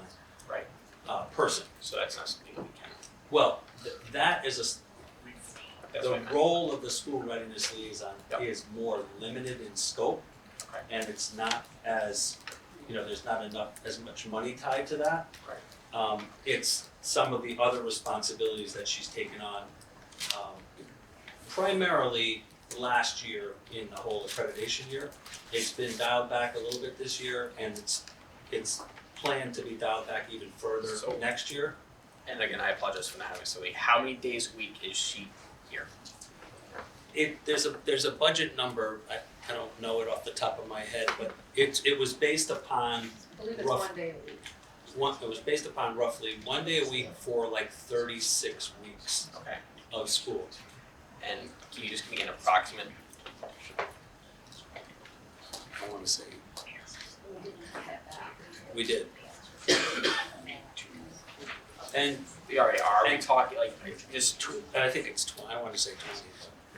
It's less than 25. so about 20 grand? We can probably check on that. And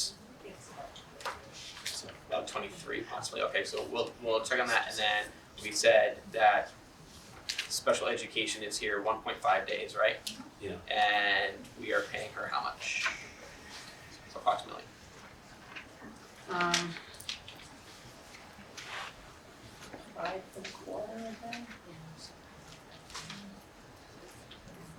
So Go again, back she's, in and check the, she's here to And she can be working through the summer because of, Right, so just a rounded figure, how much per year is she making? say that, So would we be better serving, and would there be a financial benefit or a status quo if we combined, or could we combine those two roles? my answer is perhaps. Okay. Well, we have, correct? The previous assistant Correct. principal covered those roles, correct? That's correct, but even when we had the school readiness funding, and I'd have to check. It was back on this, $5,000 There was, they were, correct, that it was had to on be the allotted, outside, that she had to be of that. outside of the school. yes. But that was it. So that's the limited part that I was talking about. So that was a 5,000 plus whatever total It- comp package was for. That's the kind of thing that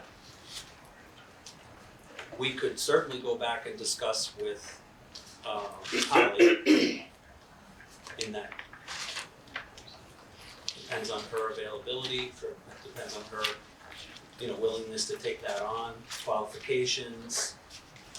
I was gonna say, is there, as far as the pre-K consultant, qualifications required for that would be out of the norm for?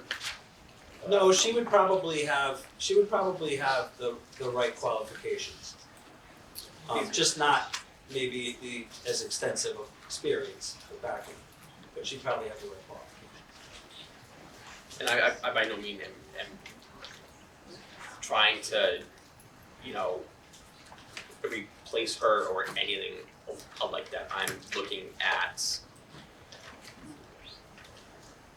can we provide the special ed students with a more personalized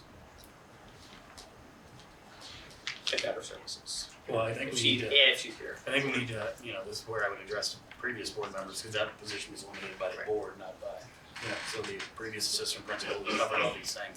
So what was the, obviously, Cost savings. cost savings? And what was comparatively, so when we're looking at the cost of adding these up, and what was our total cost savings? Do you know what that, or total compensation package at that point was that we removed? Save about $100,000, I Yeah, think. right about that.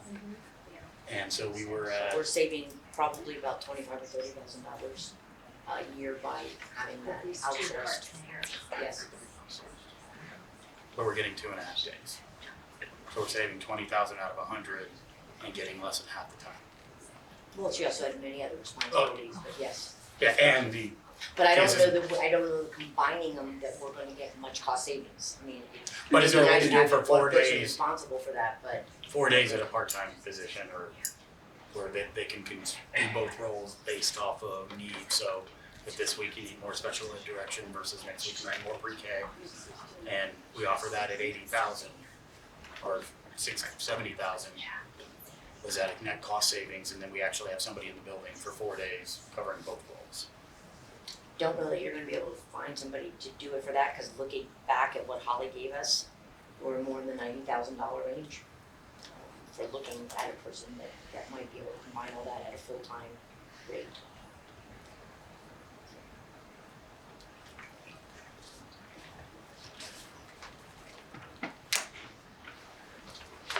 Wouldn't pursue. We can ask the question. Why not?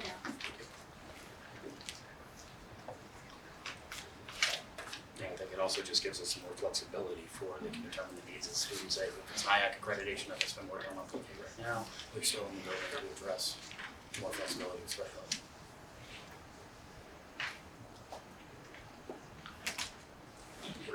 So much better than I don't know, I went back and watched these videos and I started counting how many times they said, yeah, then we were gonna do that already.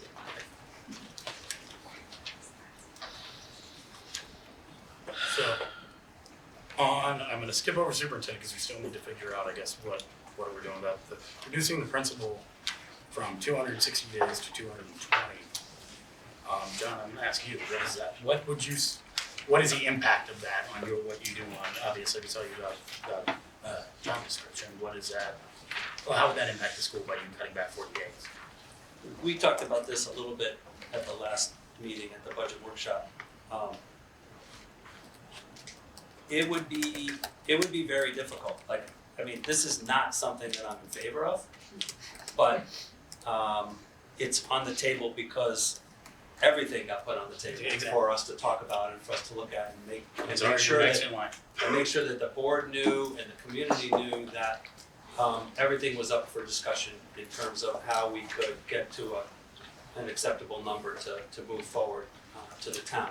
So I can't specifically answer that question other than I'd have to run a lot faster. And you're part of that crisis team too, right? Yeah. So if you're not in the building, how No, these days would be clearly they'd be summer days, Okay. right? But Alright. it wouldn't be Just making during the sure we're school not- year. Okay, I'm just making No. sure you're, okay. If you look at it, it would be 40 days, 35 days above and beyond the contracted year.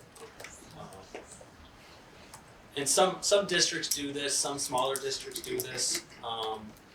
It is a way to cut costs, so we put it on the table. I don't know what it would look like.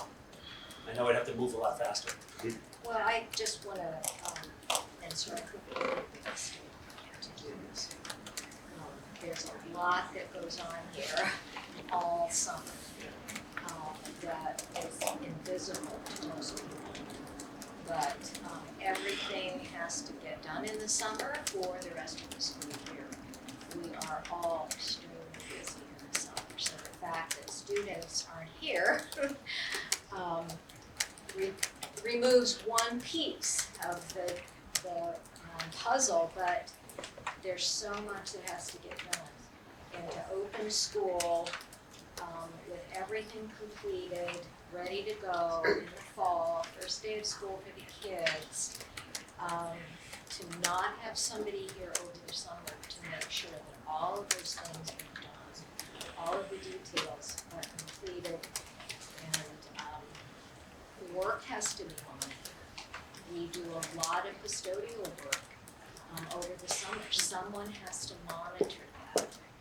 So I think it would be a real detriment to the district to do that. So, where I'm at right now on this is I think it makes sense to have a full-time administrator here full-time. I mean, if we're gonna have a part-time superintendent, you need cutting a principal's hours, so I just wanted, it was on here, I thought we should have the discussion, is anybody in favor of keeping that reduction? I personally would like to take that off the table. That is not there. Yeah, I know, No, but but we have so to talk since to we each agreed on the highlighted ones, it makes sense to talk about them. We did that last time. The last time we. Well, we were talking about administrator roles, but we hadn't quite just figured out as far as administrator. And that is another potential cost savings that we might accrue, depending on what happens with the combination with the town of a finance department and how that is eventually worked out with what we're gonna have to oversee all the responsibilities that Laura now plays as far as financial manager for the school. So as far as the town saving money based upon combining their role with our financial manager and saving money as far as payroll is concerned and the various financial positions that exist in the town. So is that something that we are going to take into account as we budget for this year? Cannot take it into account right now because that has not been determined yet as far as what the There's rules not are gonna that be. path forward to really look at that, so. And Yeah, I that money take doesn't- Laura at her word last time, which is it took another town a year and a half to develop that finance department. And Laura suggested we don't do anything until January, which got Barbara, our current treasurer, through the contract that the board of selectmen had created with her. Or- And at this point, or I just- considering with her. It doesn't seem like there's any kind of plan in place, so take Correct. any steps and we just end up. And I wanted to mention that that's another potential cost savings for the town that affects the school and therefore might affect how our budget is viewed. As they're by the looking town. at it, but I mean, Correct.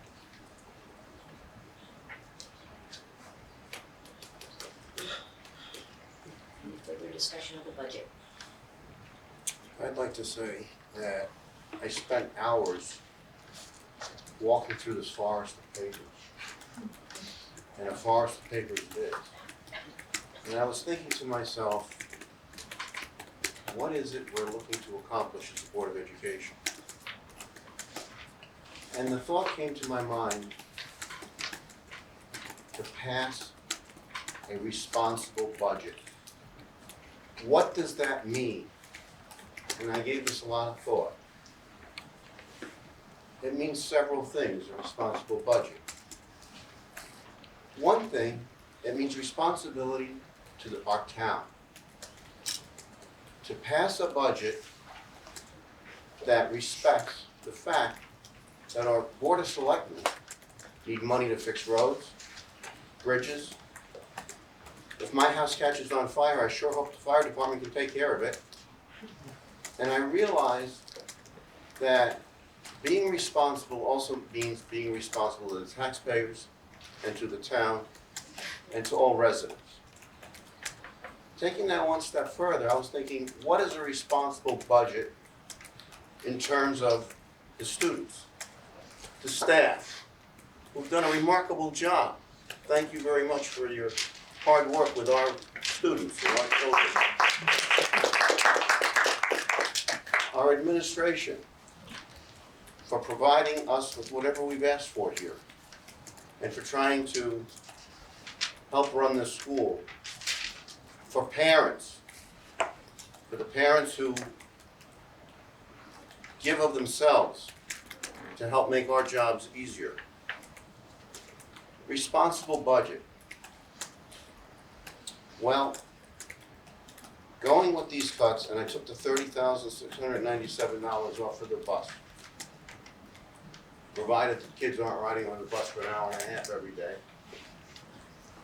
I came out with a budget of $4,010,755, if my calculations are correct. That gives us a 0%, at least a 0% increase over previous years. this is my fourth or fifth year, I think it's the fifth year of a budget on this board. In all that time, we've had 0% increases or decreases in our budget.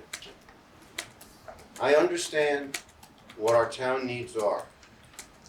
I think that kind of an increase or no increase or decrease is a responsible budget for the town of Andover. I understand that we need bridges and roads and that. I also understand that we need to look at our students and provide for them what they need and our teachers. And I feel that in all the voting and decisions we've had to make, we've tried to put the kids first. And I think that continues to be our goal, our priority as a Board of Education. I can support a budget that provides for the students what they need. It gives the staff what they need to be able to do their jobs as well as they do them. It's incredible. And I feel that this is a responsible budget. I don't know how anybody else feels about this, but I've been sitting here through meeting after meeting after meeting. I've waded through paper after paper after paper. And I think it's time that we move this along and send it to the Board of Finance, the Board of Selectmen, and let the residents of the town of Andover decide in a referendum if this is acceptable to them.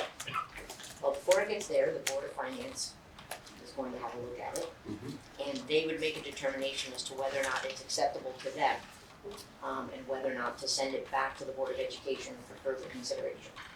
So I will agree with you, and point out that if we take into account the cuts that we've discussed this evening, we're actually decreasing the budget from the current budget by some $54,000. So it's not a zero budget, it's actually a decrease to get to the point that the Board of Selectmen had asked us to do. Certainly it's not the $400,000 that we've been asked to do, but I don't think that would be fulfilling our responsibility to the students and the teachers and the parents and the school, which is our primary responsibility before we take a look at what our responsibility is to the town. But I think minus $54,000 from our current budget is a very good step and responsible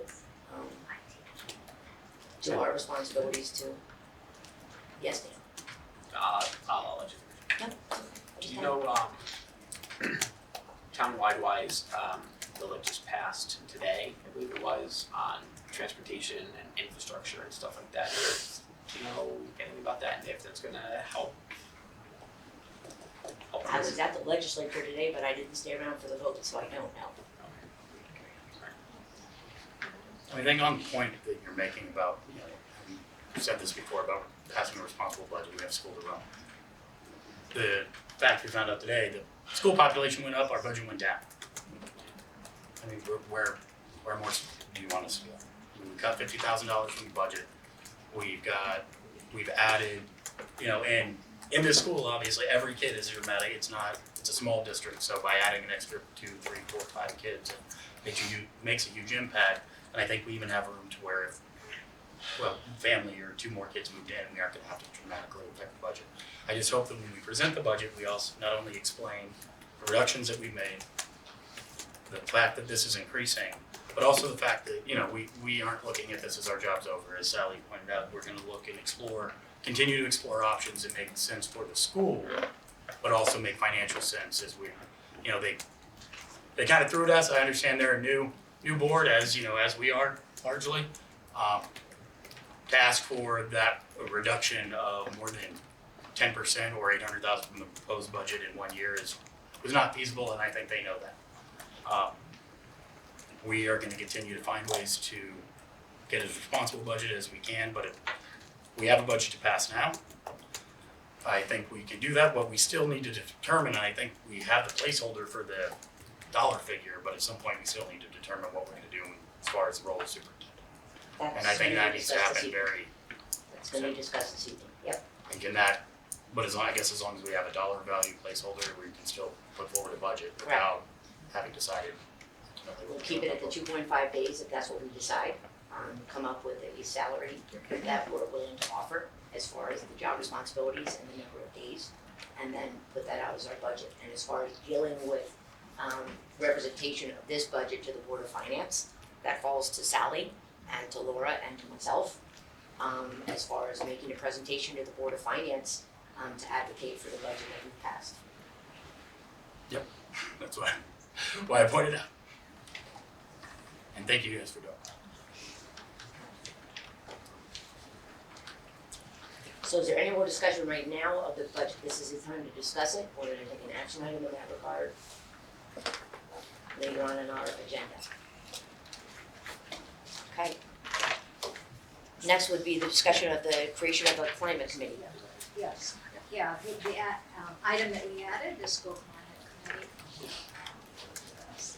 So is there information that the AES wants to provide or anything else? On the original statement, it was, I don't know if it's possible, just they had outlined, and I'm sorry, I was trying to think of the membership or the constituency that they were looking for. And while she's getting that, Sally or John, I believe there is a school climate. Can you tell me what the current function and makeup of that is? What's that? Copy that. No, No, there was a statement made during public speaking, so I'm asking for. So there is what's called, and it's sort of an all-encompassing committee that's called the Safe School Climate Committee. And this is a committee that is required through the state of Connecticut for all schools to have. And it covers school safety, so safety protocols, and our emergency safety plan is part of that. That's one. School climate, climate covers a lot of areas.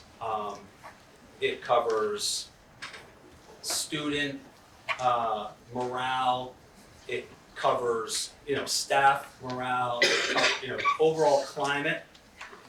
But it also covers under school climate, and safe school climate is bullying, harassment, things like that are all part of the statute. And then there's the third word, wellness, safety and wellness, safe school climate and wellness covers things around overall wellness. Again, that can be mental health, it can be physical health. So it is, you can see, it's a pretty big, Pretty broad. broad. And so this committee consists already of staff members and parents and administration. Staff, parents, and administration. And what's the makeup of that committee? Just how many?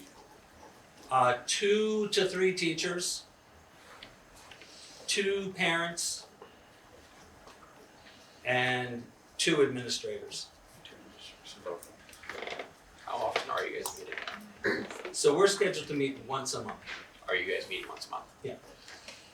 So I know we brought this up early in the year, and we talked about this committee specifically because there was questions about the climate and everything specific to morale of the staff and obviously impacting the students.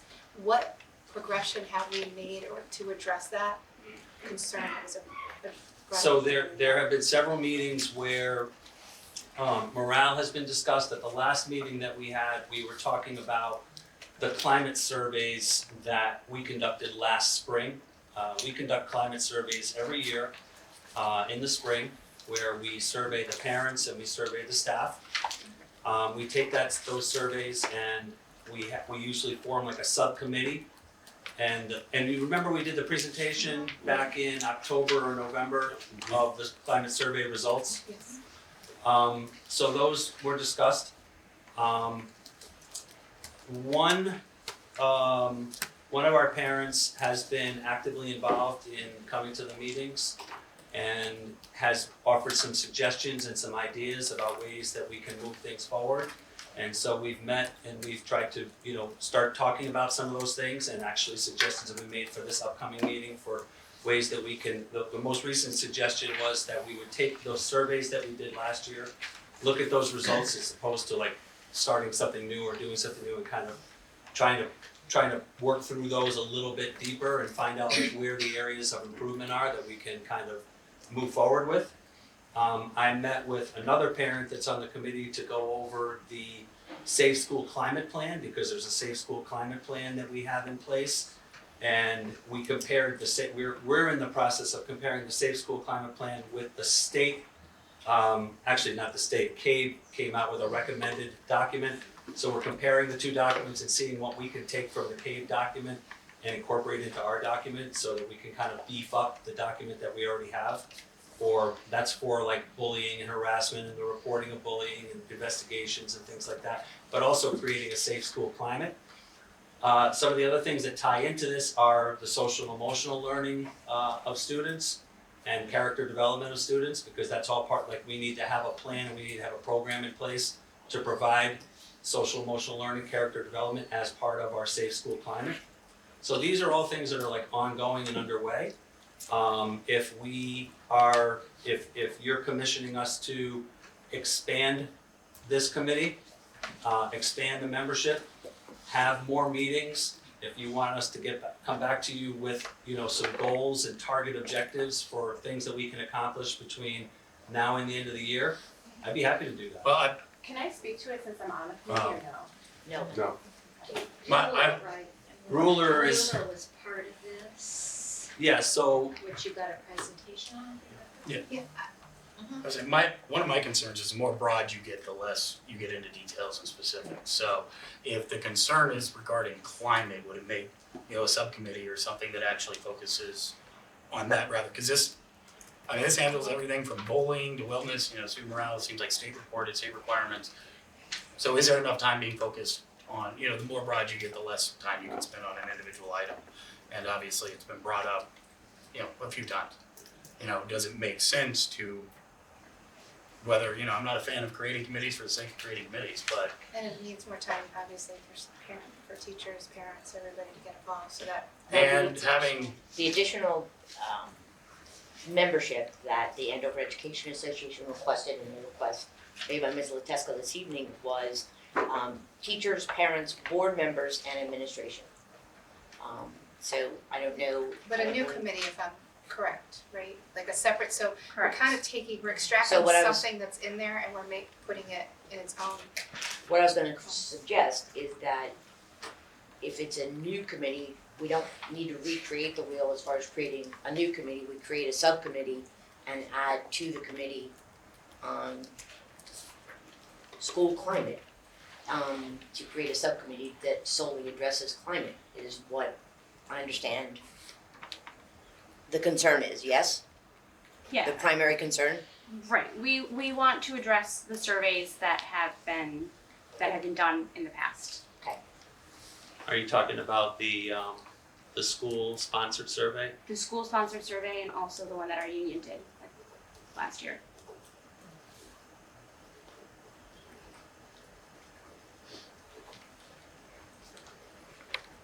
and I do think that it would be good as a board member rather than hearing it. I think it would make sense for it to have some at least one representative from the board as requested on this, so we can Yeah, because get the input and I bring honestly, it back. and I honestly feel like, for us to have an ear on that board is important because, and I'm not saying that information is filtered, but we're not hearing directly from the teachers and from the parents. And I know looking at other board of ed meetings, they're in other towns, they do have a representative from the teachers who can speak at the meetings and address some of their concerns. And truthfully, I would like to hear more from the teachers. So I personally think there should be a specific committee on climate, including Board of Ed member And I think we need to somehow have an avenue so that the teachers can have a voice at the meetings. And feel that they can stand up and speak their concerns. Are you talking at the Board of Ed meetings or at the school climate meetings? I'm not clear, Dan, what you're suggesting. At Board of Ed meetings. They're always welcome, and I've encouraged them to speak at many meetings, but have not heard from them. And perhaps there's a reason for that. Well, I think before we go down this road, we just did hear from them. Perhaps we heard their concerns. They want a committee. I think we should give them that committee, and That's great. that Then is something that we here's can, the and that's only something we concern can, that I have. and that's something that we can address. The in that concern committee. is whether or not that would create a conflict of interest for the Board of Education, should there become concerns raised by the union, by the teachers, that then as a Board of Education, we would have to address, and whoever is on that committee would have to recuse himself or herself from consideration of those issues. Because that creates the conflict of interest about which we were educated by Kate. Then the only thing I will say, just having looked at this, is that it's not unprecedented. I mean, there are a number of It's not. districts, so I was suggesting that that you know, would I become mean, an we issue. and reach out to Cabe. I mean, I think it makes sense to have somebody at I least. have. What's that? Oh, So that's what came back, is the concern about the conflict of interest. So, okay, there's a concern. What is the law on it? well, no, she brought up the concern. I think that was all she. If you have a, if you have a, It's a concern. I would like to see some sort of law or I think she's just pointing it out, so you as a understand. Board of Education member, if there is any kind of action that is taken by the teachers or by the union that the Board of Education has to address, that a Board of Education member has sat on a committee that was addressing that concern, that Board of Education committee member would then have a conflict of interest in addressing the concerns raised by the teachers or by their union. And that's the concern. So the only issue is then the recusal of that Board of Education member from consideration of what is an important issue that would come before the board for consideration. All right, So that's the law that I was talking about. so to move forward, how does this, is this something that, We you need know, to make an action item, so if to- we're whether we discussing it decide, now, and we'll create an action item, and somebody can make a motion, and just like we did with our shared services committee, we'll come up with what whomever the proponent is of the motion considers to be the makeup of the committee. And what it's meant to address. So it's membership and whether or not it breaks as a subcommittee of the currently existing committee or in addition to And or I'm- instead of. So, and, forgive my naivete here, but what would be the benefits or the negatives of making a subcommittee versus its own committee? There already exists a committee that meets the legal requirements that the school is obligated to have for a committee. Yeah, so So that then one's the we're question- not gonna touch. Then We the wouldn't question know. is, But if there's gonna be a focus, right, that, the question would be whether that focus can be met and fulfilled within the existing committee, which essentially has the same words and the same names correct. for the committee. And just for the record, the committee and committee membership is open to staff. It's not closed to staff. So any staff that wants to join this committee is welcome to join this committee. So we had limited this year and a little bit last year and into this year, we've had limited staff participation. But if there is a greater desire for participation, involvement, and voice, we would welcome it. I think also, by making it a subcommittee, you would eliminate any kind of conflict. If you have two Right. separate committees, you may find there's a conflict between the two committees as opposed to one. But so a subcommittee can only, we could still identify and add the board member, which is not currently on the Absolutely. primary committee. I mean, you still get the committee, you still get the action, you can still bring it back to the board, which is what I think the goal is, so we have an open line of communication. So, I had the same concern that Laura raised, which is creating a separate committee that's looking at the same issues instead of dealing with a more focused mission, so to speak, of what a subcommittee might perform as part of a grander safe climate, school climate committee. Just an idea. No, so, I feel like we're breaking the fourth wall here, but I would like to hear from, since the AEA put it forward, that Absolutely. it'd be great to hear their thoughts on going to a Absolutely. subcommittee. I think our reasoning was that we wanted to create a committee that was separate so that there would be probably more of a union representation of just to express some of the concerns that we have of things that have been brought up and things that have been going on that we feel have just been a little stagnant, things aren't really going. So I think it's something that we're looking for all the stakeholders, the parents, the Board of Ed, the administration, the teachers, to all, rather than have it fall as a committee of being run kind of under the school guideline, that it's, you know, we're kind of putting us all at an equal ground to just discuss the things to help us to go forwards. And how is that different than what currently exists? That's where I'm having a Because A those things difficult haven't time. been happening there. But why haven't the teachers taken their concerns to the committee that exists and raised it within that school climate committee? And that's something that we can further discuss because we have been there. Okay. And you just feel like your comments or issues are falling on deaf ears and not being addressed? If that's fair to say, I don't wanna, I think this Put is you on probably point, a but- conversation that we probably like not to have like in a public setting. This is kind of why the committee is important to us, because to have this discussion in this open forum but doesn't.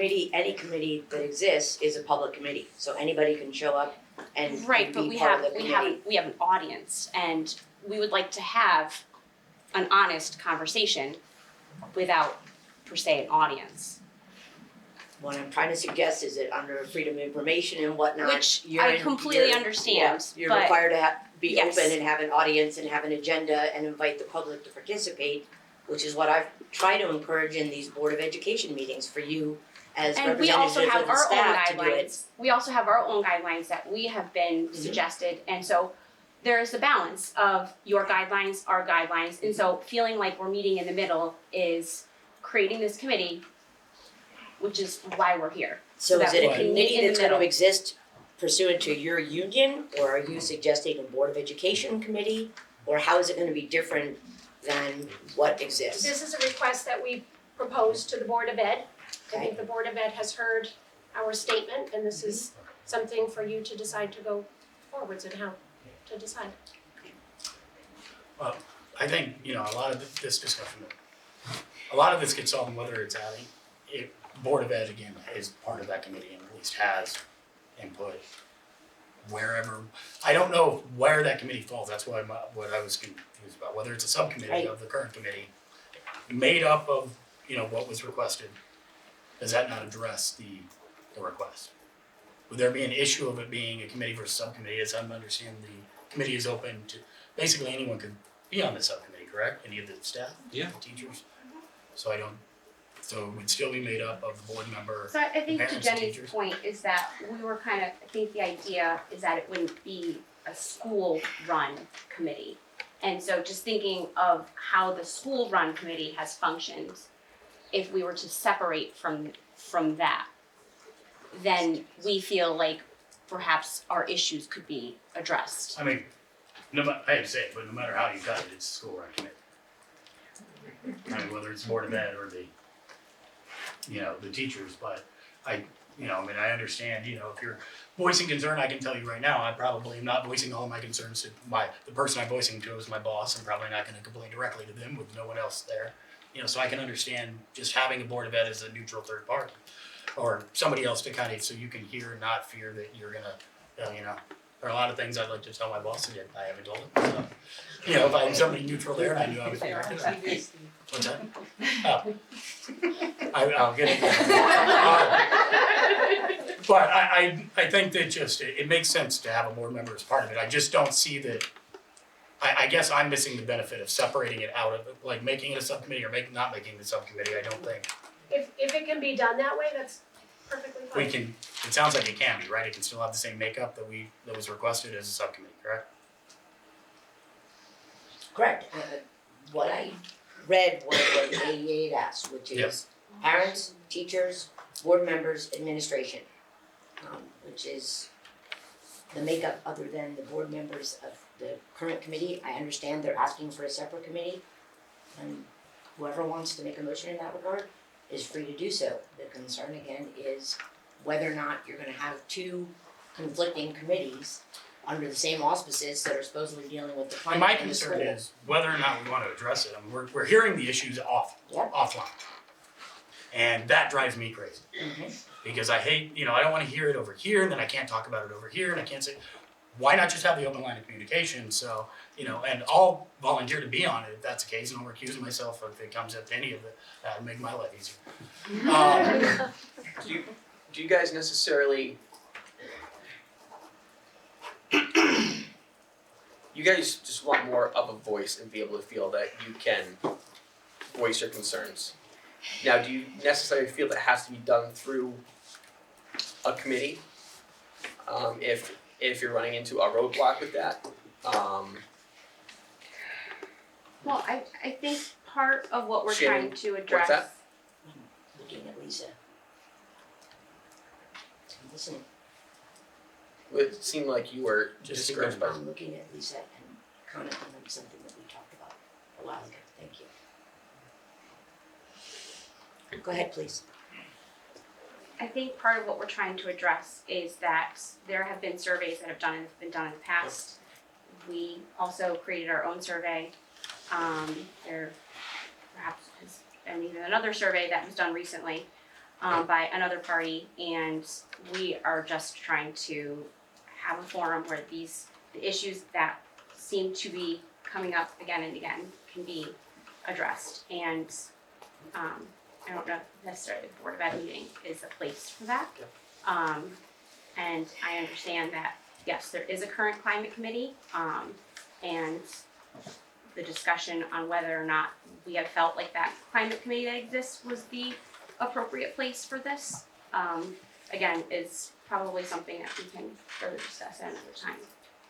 But our feelings and our thoughts come from years of surveys that have not been addressed.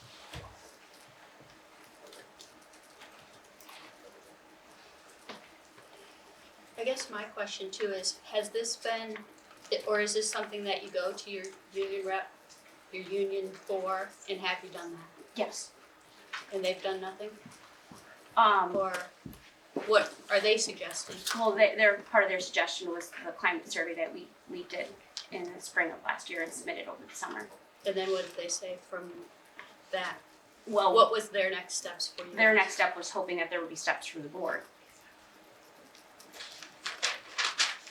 And I think that's different than how CAVE would tell us to do it. Correct. So that's why I'm saying I feel like this committee is sort of a meeting in the middle. You have your guidelines from CAVE, we have our guidelines from the CEA, and so there seems to be where do they overlap and meet, and to Steve's point earlier, it's not unprecedented that there's these committees in lots of other districts.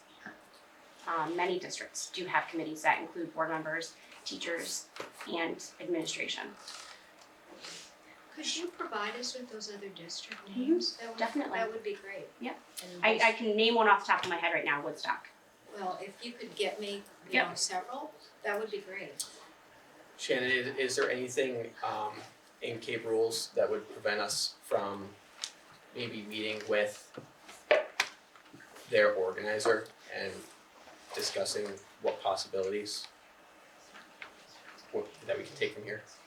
It's not key rules, it's really statutory rules and whatnot, and what's gonna Of create a labor conflict rules of and interest. stuff like that. Right. I understand that, and once again, I awarded it wrong. Is there a way to meet with their organizer to try to resolve, to somehow have a route or a solution to, we could create an avenue to let me interject, you're talking about negotiations. Right.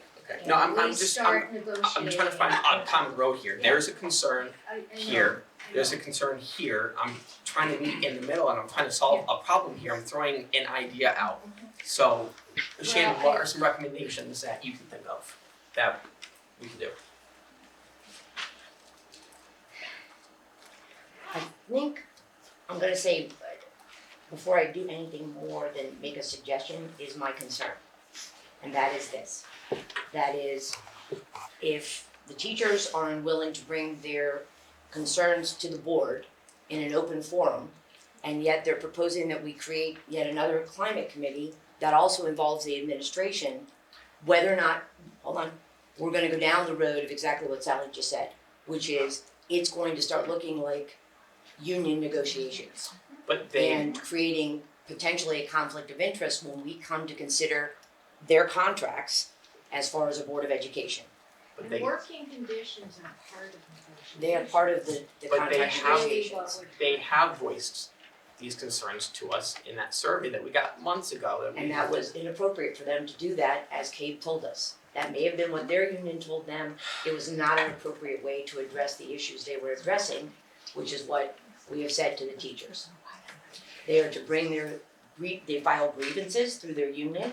They bring their concerns to the Board of Education if their concerns are not being met by their discussions with the administration. And what's interesting about the committee makeup that they're proposing is, it is proposing to involve the administration, and yet what I'm hearing is that they're not feeling that the administration is listening to them, and yet the administration needs to be part of this committee if what seemingly are their grievances are going to be addressed. Are they restricted on what they can grieve based off of how the contract is worded? No, they're well aware of what they can grieve, as far as I understand. Unions are well aware of what they can grieve. So there's no wording in the contract that would, The contract was negotiated by their union representative and agreed to by the teachers as their union, as certified teachers. maybe, discuss this. Well, just as we're bringing up the union contract, the next time we're gonna see the board attorney, because it's something we can bring to him to verify before we. I've verified it with the CABE attorney as far as what our response is to that, as far as The committee. as far as acceptance or non-acceptance and the ability to review surveys, the ability to discuss surveys, because that's dealing with work conditions, work climate, and that gets into the nature of contractual obligations and discussions with teachers. So, somebody make a motion, we'll address it as a board, but unless we have further to discuss, unless we have action items to take.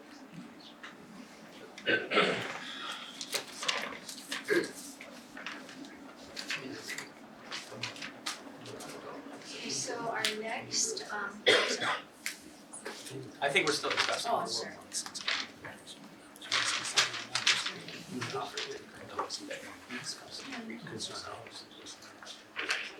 Yeah.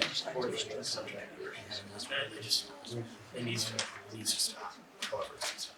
So we need to have this discussion, whatever needs to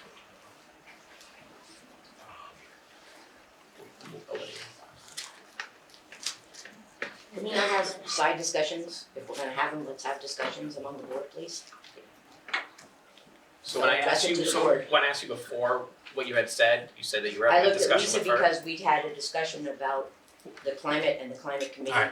So I was That's having why a I side looked at her. discussion, so I'll make it, all I was at is looking at, it keeps getting brought up and it keeps staying out there and I just want, however we're gonna fix whatever is going on or how do we, function so this is, how do we get this fixed is my concern. And I'm trying to, I understand the concern regarding, entering if that broaches on contract issues, but if there is precedence, we can have somebody, all we're doing is talking about having a conversation. So I'm confused, I guess I don't know enough to say, you know, personally I'm in favor, I don't think it hurts anything, communication doesn't hurt anything. You know, and that's what kind of bothers me, but is I feel like we can't talk to, again, we've gotta hear all the side conversations back here rather than having them right, you know, out in the forefront, so, but, Well, I just wanna say something. yeah, that please. We have a standing opportunity for the board, for the union leadership to meet with me each month after their monthly union meetings and come with concerns, questions, comments, things that need to be addressed. And that's been happening for the last 5 years, but into this year, the meetings stopped happening. They haven't requested to have a meeting, and I'm available to meet with them. I would be willing to meet with them, but they haven't asked for any meetings for the last 4 months. And they would come with an agenda, they'd come with items that they wanted to discuss, and we would discuss them, and we would try to address them, and that was part of the communication cycle, that was part of the communication chain, but that part has stopped happening. And were things being addressed, like, Yeah, was there? things are addressed, yeah. I mean, you know, there may be a difference of opinion, but things were being addressed. So who ultimately decides how that turns out? Well, it's a meeting, and it's, you know, it has give and take. Sometimes there's action items that need to be done, sometimes there's things that have to be addressed.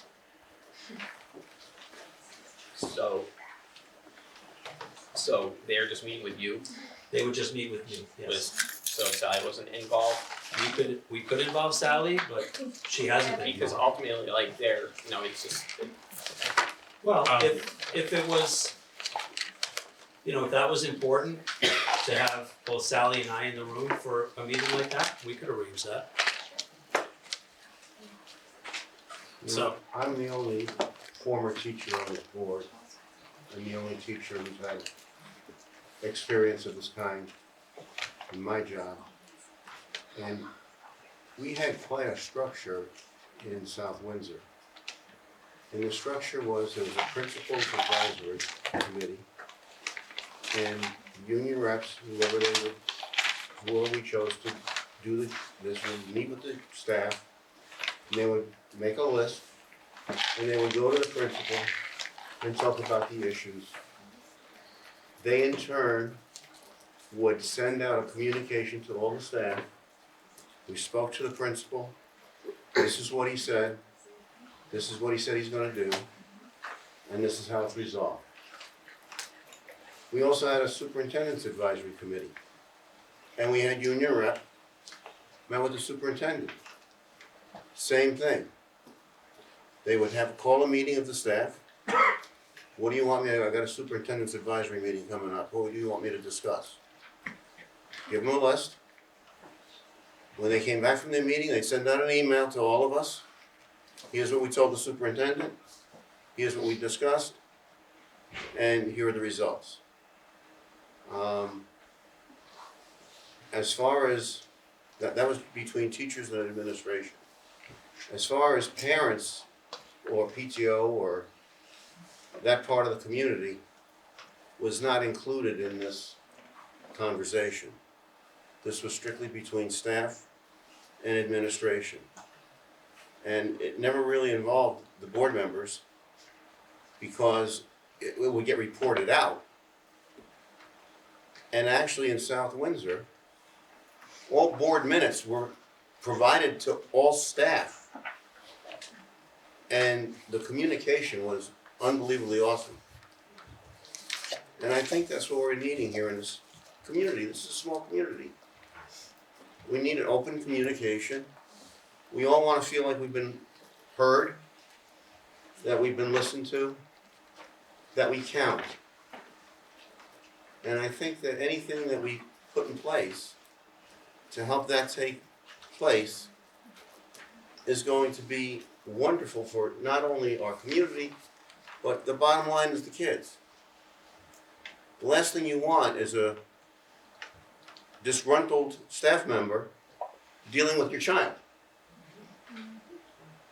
And you know, people want to feel like they've got a voice. And I get that. So is there a way we can compromise and come together and make it work? That's what we're at. That's what we're down to.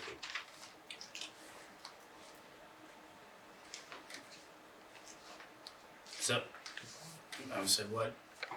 I personally, at this point, just, I don't like making decisions without a lot of information. And again, I'm not a teacher or administrator, so I don't, nor do I work for Cage.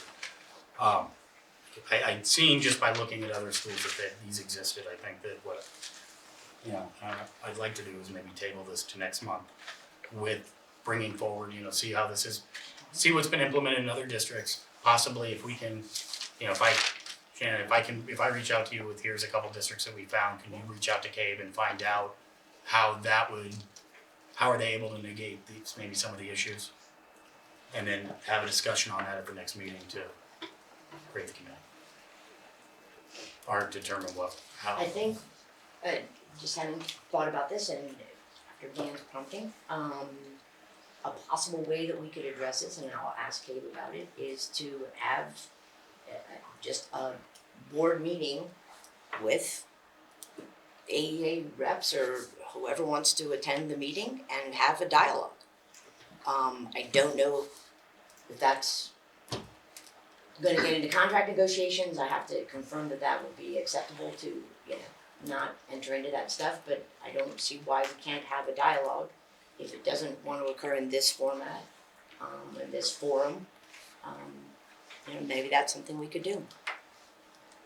We would have to check with our union representation if that was appropriate. That's what we have to do too, so, yeah.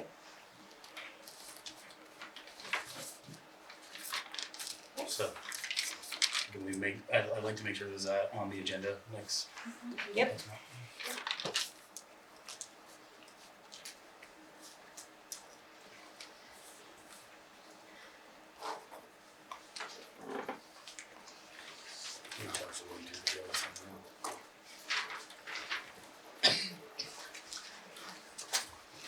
So, Ms. Leteska, if you could provide the other towns that have those kind of committees for our consideration, and then you'll talk, or whomever, Yep. we'll talk to AEA, we'll talk to CABE to get their advice on how this might exist and explore those other towns that have those kind of committees, that would be Okay. great. We also, so there's also like contractual language that exists for creating committees like this. Would you like that as well? If it's in your contract, I have your Well, contract. we don't have one in our contract yet, but it was something that we were looking into. Okay, And that's why I know there's a lot of other districts that have okay, that language in their contracts, and that's what these committees exist. So okay, if I looked into that, that'd be great. okay. Yeah. Cause we're dealing with your contracts next, Mhm. yeah. Okay, can we move on? Enrollment report, I don't know what to do on that. Yes, you have the enrollment report. You'll see that, if you look back over the course of the year, we've gone up by 11 students this year. Central office from 194 to 205. And just as a reminder, grades 2 and 5, at the last board meeting, the paras were put into those particular classrooms. So,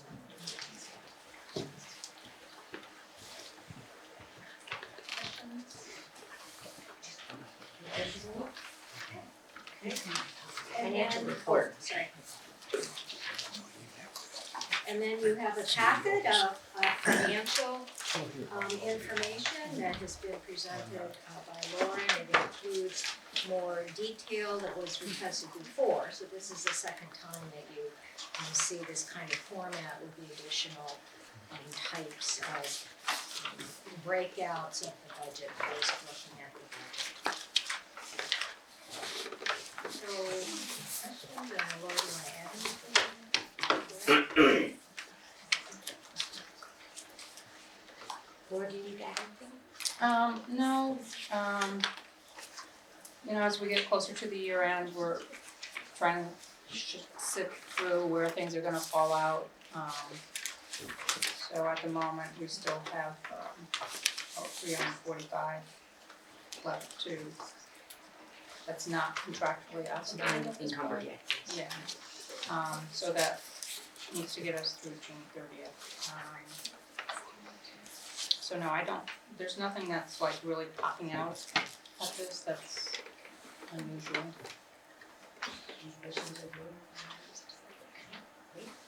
Okay, move forward.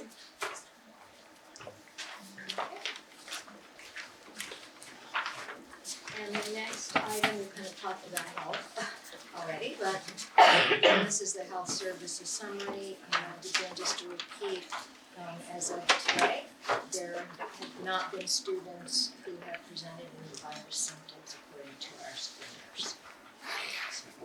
I have a health question. I noticed that the AEDs in the building are cardiac science, which are no longer exist. They were bought by Zoll at least a few years ago, and they're kind of obsolete. It's difficult to find replacement pads and stuff like that. Could you, would you mind just finding out when those were bought, the last time they were serviced? Because my concern is that if they're not getting updated, they may not be up to date on the most current guidelines. We do change the pads and batteries every year. Yeah, no, I'm more concerned about the updates Okay. on them, because of how We can have Karen check into that. And then I'm sure you guys already went over the COVID-19 stuff before I got here, and it's pretty much probably what was in your letter. Yeah. Okay. Just a quick question, because it's a financial thing too. I just came back from a whole conference where they were talking about this, and one of their concerns is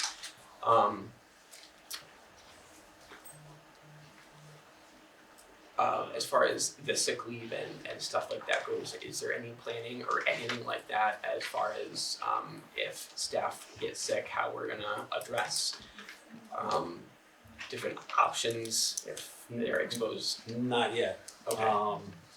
Not yet.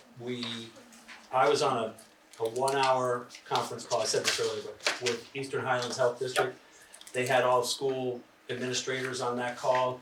They're having a meeting Friday with first responders and other town folks, kind of bringing everybody up to date. And then the governor had his own conference call with all the commissioners on Monday. And they touched on a lot of that kind of stuff, like how contracts are gonna be impacted, how employment, issues are gonna get, handled when if this hits a particular community. So it hasn't really been fully resolved. Right. And what I said earlier is that we're gonna rely on a lot of input and feedback from the Eastern Highlands Health District in terms of recommendations that they make in terms of school closure, any cases that are in our area, things like that, and then that's gonna drive decisions going forward. So and then I'm sure that the State Board of Education is gonna put out some suggestions and recommendations when it comes to like how we address, like you said, sick leave and things like that. Right. Yeah. And just one other little point, I'm not sure I mentioned this, that in looking at our calendar for this year, if we should have to close, we still have 12 days in June. If we did not have school for a certain number of days, that we would still be able to get 12 days in at the end of the year and make our 180 days. And again, I apologize if you went over this. Is there any discussion on remote learning or anything like that that's been? There has been discussion, there's discussions being held in every community. Right. And including ours, and what has come out of the state commissioner's office at the moment is that if it's a 2-week or less closure situation, they are advising or recommending that we make up the days. If it's longer than 2 weeks, they're suggesting that we look into the distance learning. And there's a template, there is a whole waiver application process that will have to get filled out in order to receive credit for your days. You'll have to explain And that template was just shared out with superintendents on Monday. Yeah, and just one of the other things I thought was important to notice, they did, through the town administrator, pointed out that no one in this region has tested positive at this point. I understand that, but it's not yet. No, I understand, I'm just saying as of right now. I know, but it's important to be ahead of the ball rather than to. I was just wondering about that. And I'm gonna back up to item C. Does the board wanna take action tonight on the budget? Or if that is an action I'll listed here tonight? Yes, I'm I not felt for it. we're dealing with budgets, so yeah, it's gonna move along to the action items of laws and everything else. Okay. Jerry, if you'd like to put forth a motion. I move that we approve the Andover Elementary School budget for 2020-2021, the amount of $4,010,755. Do I have a second? I have a question. Yes. Can you second the motion, and then we'll have discussion? I'll second. Thank you, Steve. Yes, Lisa. Just a quick question. Yeah. With the proposed, because you guys discussed it February 27th, the number of teachers would remain the same. Correct. As this year. What grades would they be in? Was that also discussed, or is that something? You know what I mean? That Are they was, moving? and then that was addressed in one of the handouts we got last meeting.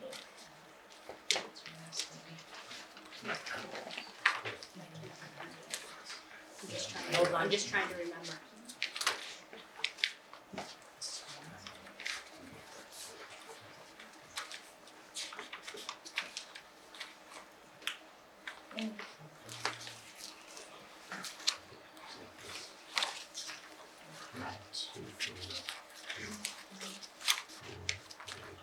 I think it was in the original. So, well, it was, but we had 16, so we removed it down, so where did we go?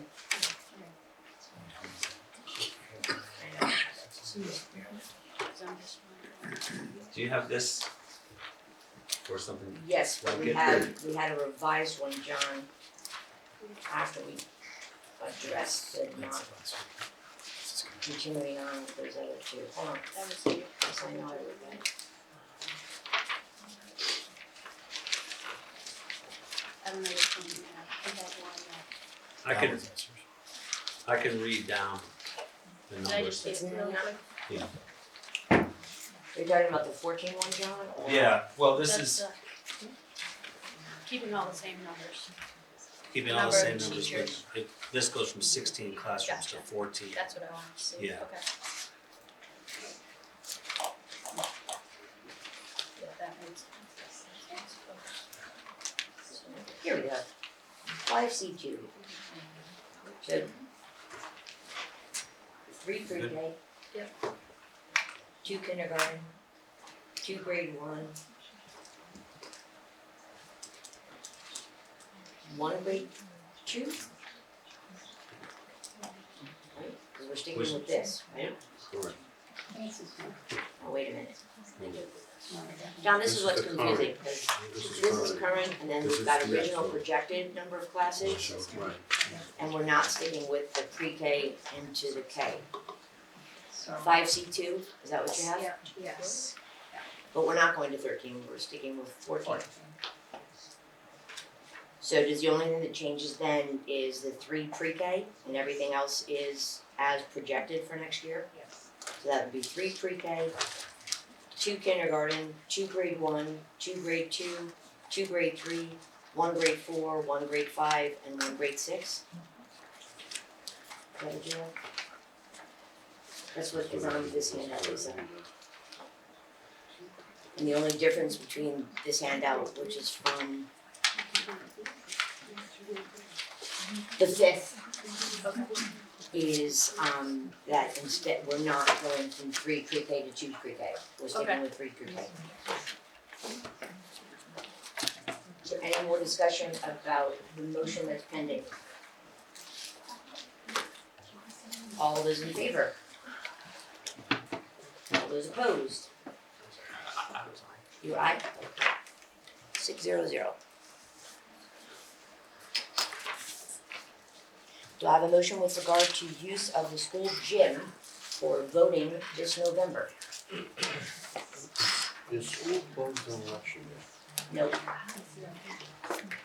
You need to alter the calendar to accommodate that. It's really too late to do that. Exactly. We will have it set up so that there's no overflow into the rest of the school. So entrance through the one door, one classes in that room that day. So it should be very, very. I'll just ask because I know you're here and this is not really appropriate, but are you foreseeing that the community room is just not gonna be able to handle Correct, the number of Correct. citizens voting? correct, for the November, yes. Do I have a motion in that regard? I'll make a motion to approve the use of the AES gym for November 20 election as presented. Do I have a second? I second. Any further discussion? All those in favor? 600. Do I have a motion with regard to the leave of absence requested by Ms. Hadley? Move to approve the leave of absence as presented. Do I have a second? A second. Lisa, Lisa, and that's okay, Cindy. Any further discussion? That was Lisa. All those in favor? 600. Okay, we're now on to comments from the public on agenda items, and again, if you could please limit your remarks to 3 minutes or less. Yes. Hi, Jessica Talaga, Hebron Road. I didn't hear you, I'm sorry. Jessica Talaga, Hebron Road. Just about the buses, and I know you already voted on it, but and I have spoken to the supervisor in town. She said for RAM, it'll be 40 minutes, but there is a drastic difference between RAM kids on a school bus and Andover. There's a lot less kids because they drive. There's a lot less kids on RAM buses than there is on Andover buses. She said at an average right now you're looking at with 5 buses, you're 45 to 50 minutes before you say from school to whoever's the last one off. You add a 4th bus, it's gonna reroute all the buses. It's gonna give you all new runs, it's gonna be completely different. So your kid could be on bus 1 this year, could be on bus 4 next year. It could be completely different, and it could very well be more than 60 minutes. So it's just something you really want to think about. And she also said for the people who live on dead ends, you won't get door-to-door service. You will have to bring your child to the end of the road because they will not have time to go up the dead end, turn around, come back down. It would be impossible. So that might be just something you want to think about. Any other comments? I'm gonna try to, I'm a little tired, so I hope that Joanne Heber, Bear Swamp Road. I just wanna say overall, I had a couple comments on things that I have information on, so I was gonna, share that. I'm overall sad to hear that the teachers, I would think that the teachers here were happy, and I'm getting an overview from this meeting after all this, that there's definitely, they're not happy, and I whatever that is, I hope it gets worked out. So moving forward. Same thing, I work for a bigger school district like Mr. Creme does too, and we have a definite process that we follow all the time. Again, I'm gonna lean, I'm a little tired. So I'm constantly setting meetings for my boss, who is the principal. I've worked in various, I've been transportation manager, administrative assistant, where the MEA, the teachers union will set up meetings with her every month, come with a list of agenda items, boom, boom, boom. Let me tell you, those are the things we are right on. I'm her right-hand man, so we want everyone happy, they're addressed. I mean, if there are things that can't be addressed, then we can't address them. All right, enough on that. The other thing that I wanted to say to this gentleman here about the special ed, because you had such a big concern, and again, I apologize, I'm very tired, but it's important, and I know I didn't hear like the administrator that handles the special ed. I get that you want them to be, as long as they know the overall case. I'm hoping there should be teachers that work with those students every day and that are uniquely with them, so there's support all around. That was a big thing. The school I work with is 800 students, 100 staff. We have 1 IT person. Fine. So everything that we have here in the budget, I feel is above and beyond and is very good, compared to, and the other thing I want to get in my 3 minutes is I just wasn't aware of a state statute where the town provides supplies for the students. I know when I was a mom here, I couldn't buy my kids enough things, so I always thought the supply budget was something that there was wiggle room if the town comes back to you, because I know we're lucky enough and most people in town here, are happy to buy the supplies for the kids. That's all. I don't want to see the budget chopped, but if it comes to that, that's all. So that the town side can get the roads and the this, because every time it's always been the town that's had to give back. Thank you. Hopefully I made sense. I'm Kelly Haggerty, Long Hill Road. I just wanted to take some time to talk about the climate committee. I am on it, and most mornings it's me, John Bridie, John Monahan, and Lisa Hopkins that are there. So when I do see a list of members, it's much larger, but those are the people who are coming. Up until this point, meetings start at 7:50, and we have very little time to gain any traction before the pre-K's coming in, and I'm off to work late every last Tuesday of the month. My boss is not happy about that. But we aren't able really to gain traction, and I feel like we spend at this point some time going over policies or pieces of Andover Elementary School that if you're a parent of students you already know. So like the character development, the monthly assemblies, the reading, and those sorts of things. And I think that as far as going ahead, and I can understand both sides, wanting a committee where you're not staring your principal in the face and talking about some very uncomfortable things, but again, I don't know how else it would happen besides doing that.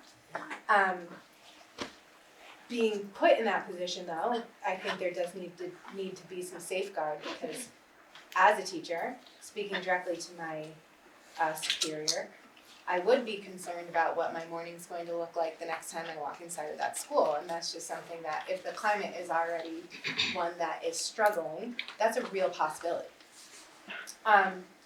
So I also see the point of view of the complication of having two committees with the overlap and the lack of communication or maybe filtering of information not happening appropriately.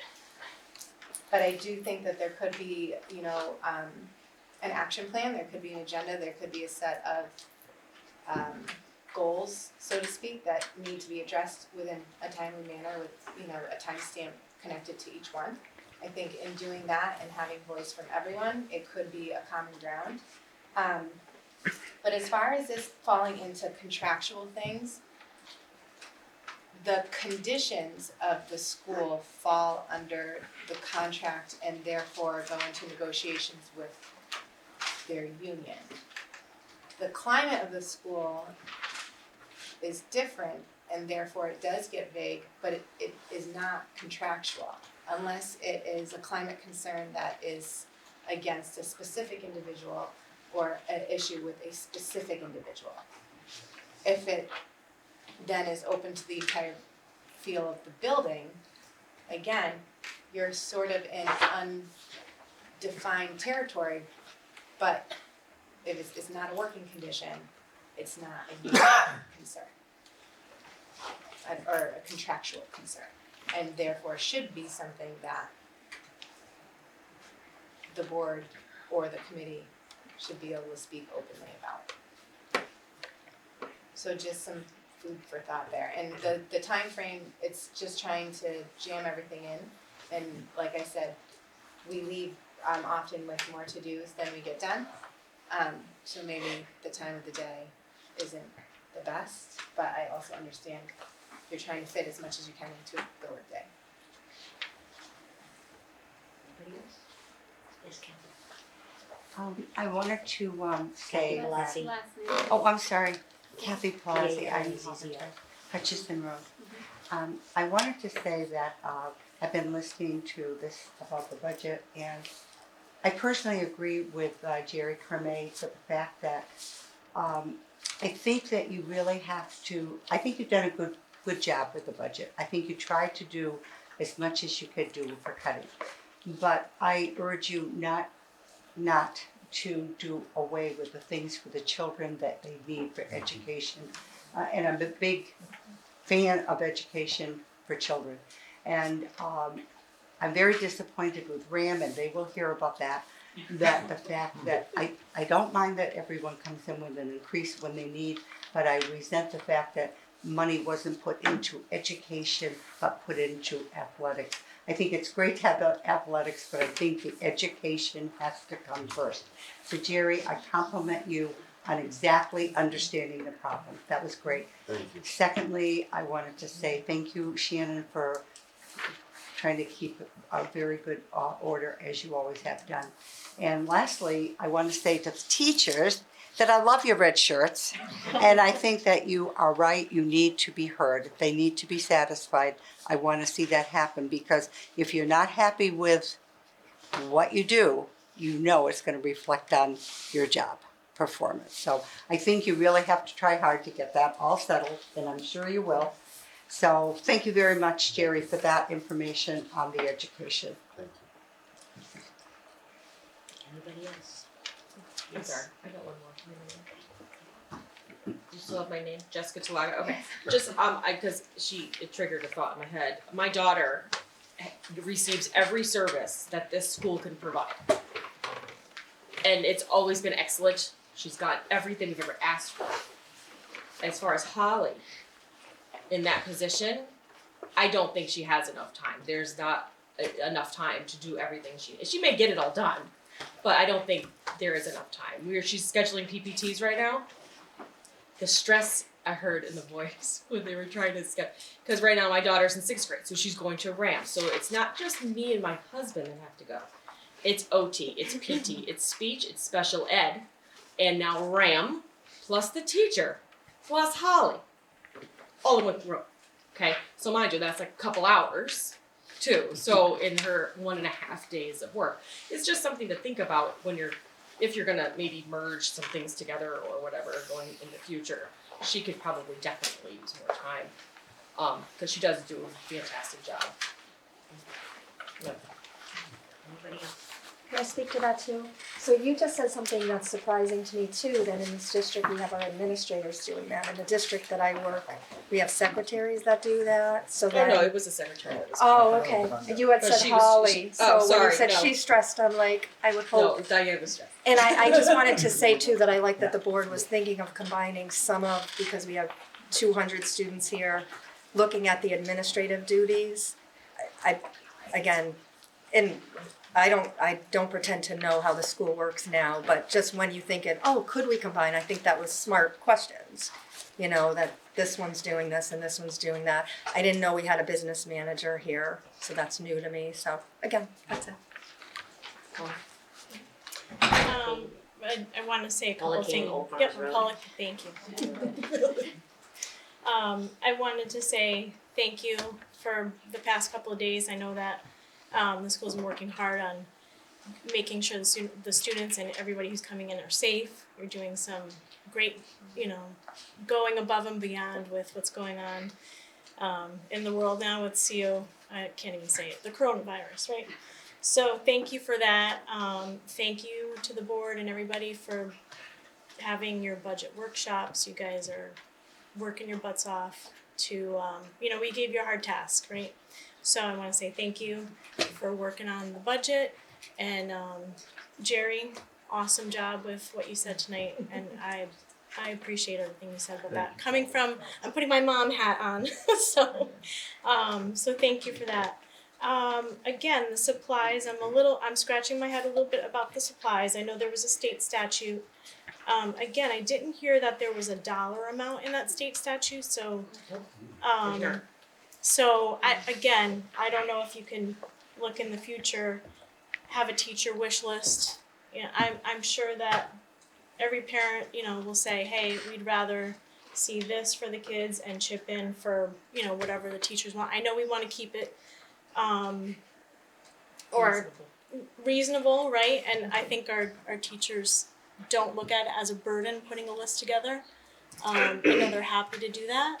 And I know that the parents would be happy to help with those supplies too, a wish list. So I hope that can be considered. I'm happy to hear that there was a discussion tonight about the committee. I have been concerned about, again, I'm putting my parent hat on. I have been concerned about the climate of the building. The meeting being pushed to 7:50, I would have liked to serve on that committee, but that just is not in the cards for me at this point for timing. So I think that if that gets moved, if that time gets considered to be moved, that would be beneficial for some other people rather than having to get their kids on the bus or whatever. So, but I hope that continues next month with your discussion to see how that can work with giving our teachers, and finding the middle ground there. So again, thank you for that. Thank you, everybody. Catherine Crumay, thank you very much for videotaping us this evening and staying for 3 hours. I really appreciate that. And now do I have a motion to go into executive session? Do I have a second? At 9:58?